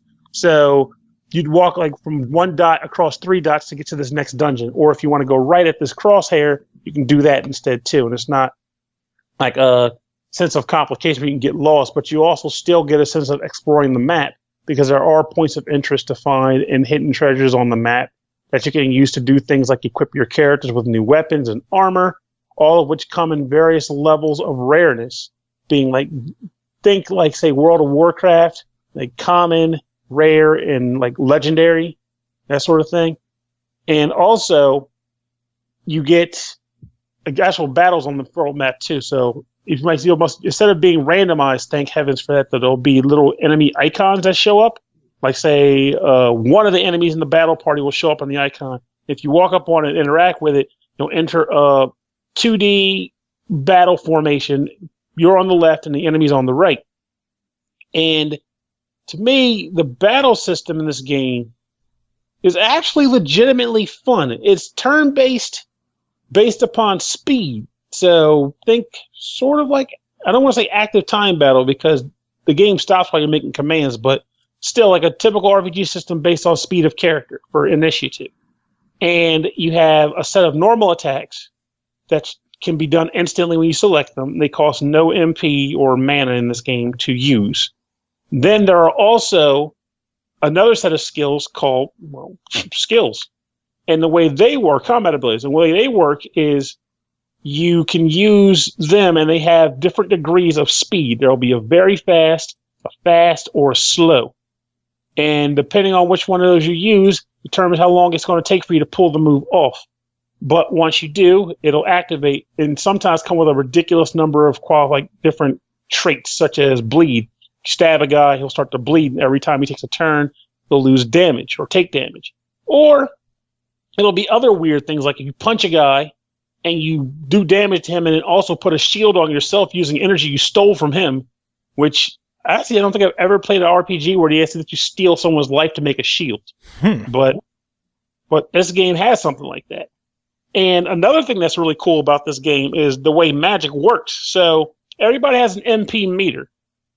But while you fight, all of your basic actions for the most part, there's a few that don't, but most of your basic actions generate something called overcharge. Oh, Sunset Overdrive. And once you generate overcharge, what that does is it allows you to use your abilities without tapping into your mana pool that can actually decrease. So if you're skilled enough in combat, you can punch a guy 2 times, each attack giving you 10 overcharge, then use a 20 mana ability and use none of your magic to do it because it comes out of your overcharge pool. Some abilities actually do more damage based on how much overcharge you've built up. It's very clever in that regard. And then there's also one other feature in combat called bursting. And what that is pretty much the super meter that most games get. Every time your guys take damage from enemies, it builds up this gauge. And once it tops off, you're able to use one of your burst moves. And burst moves are like the super for each character. And they all have really interesting effects. Like one character can shield the entire party, or one character can do a heal plus remove status debuffs when he uses it. And honestly, they're very important in this game. The first time I had to use burst moves or had access to burst moves, I almost died without them. Like, it wasn't even a matter of this is a tutorial. It's no, you're going to die if you don't start using all of your bursts as soon as you get it. Oh, God. It's that kind of game. But it's good. It's not stupid hard. It's just you can't mash A and expect to win. You have to actually work at the game. And there's just so much about this title that I can't even go into.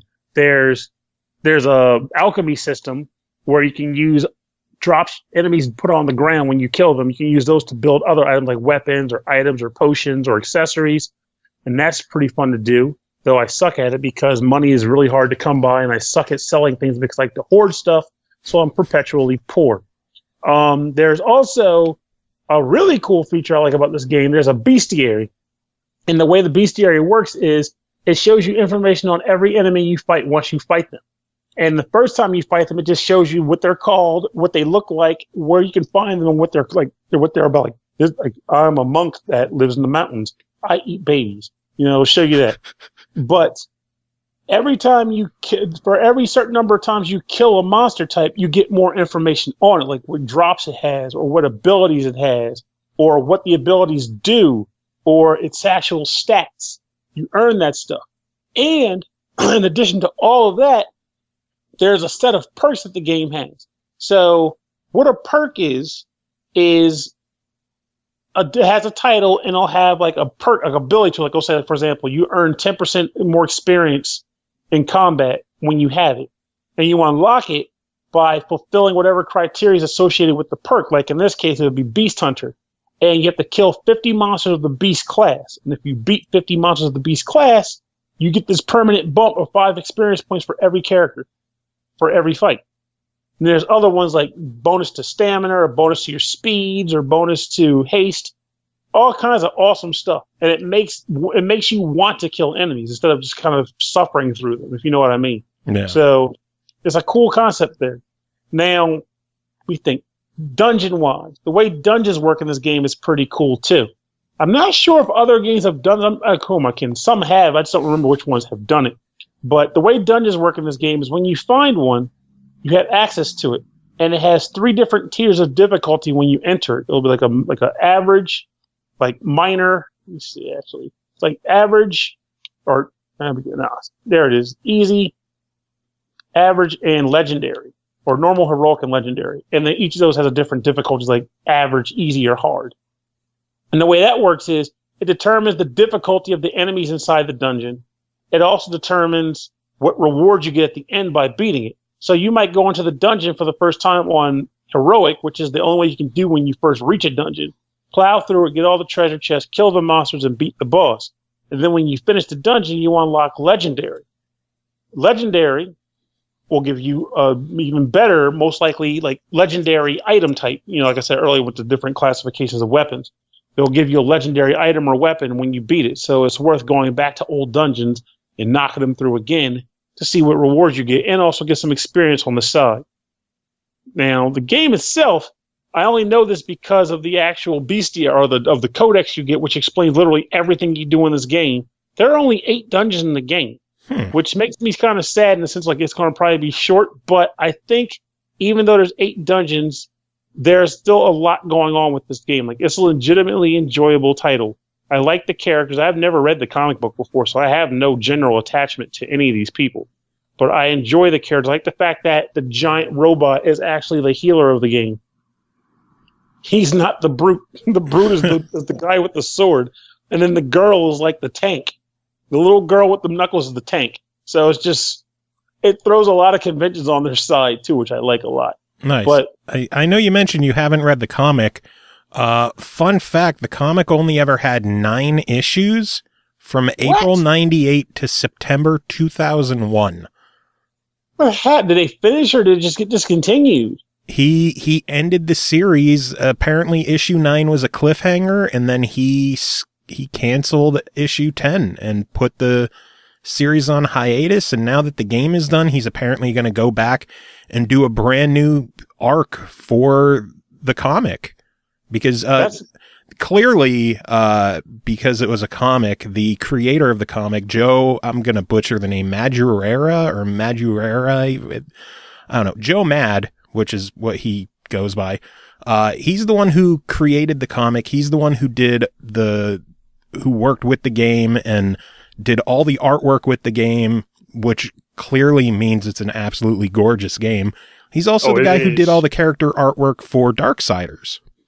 Really? Mm-hmm. I'm actually kind of curious as to what got him to want to come back to it now, and not only come back to it now, but make this ridiculously cool game at the same time, or work on it at least. Maybe it was the desire to finish what he started, 16 years ago. Yeah, I'm glad he is then, because I'm sure a lot of people that have read the comic book are itching to find out how it plays out, and people like myself are playing this great game, which will make them probably want to read the comic when it comes back. Very true. So I got to know, $30, what's your verdict on this one? Oh man, this is worth the money. Like this, again, I don't even have any affiliation with the comic or interest. Well, I have interest now, but I didn't initially. And it grabbed me immediately. I enjoy this game. It has a lot of style to it. It's beautiful. There's tons going on in the game. Hell, there's an entire ability upgrade system I never even touched because, again, I hoard skill points. But there's all these things. Like, it's just a genuinely well-constructed game. And it's fun. And it's a Western RPG with JRPG stylings that works exceptionally well, which, as we both know, that's not as common as you would think. Mm-hmm. So this is good. And then I also want to take a second to appreciate the fact that there's a new JRPG on Xbox One. Ah, good point. So if you're an RPG fan and you own an Xbox One, buy this fucking game so we could get some more RPGs. And if Japan doesn't want to bring them over to us, maybe more people like these guys will say, "Hey, if we can fill that market." Hope Keep so. getting them out. Oh, man. Well, Purnell, thank you so much for joining and covering these games. I know you'll be back on again soon. Music this episode, as I mentioned earlier, is going to be some stuff from the Tiny Barbarian DX soundtrack from our good friend Jeff Ball. Purnell, do you have any final words to end the show? Somebody send me some Excedrin.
No way, Jose.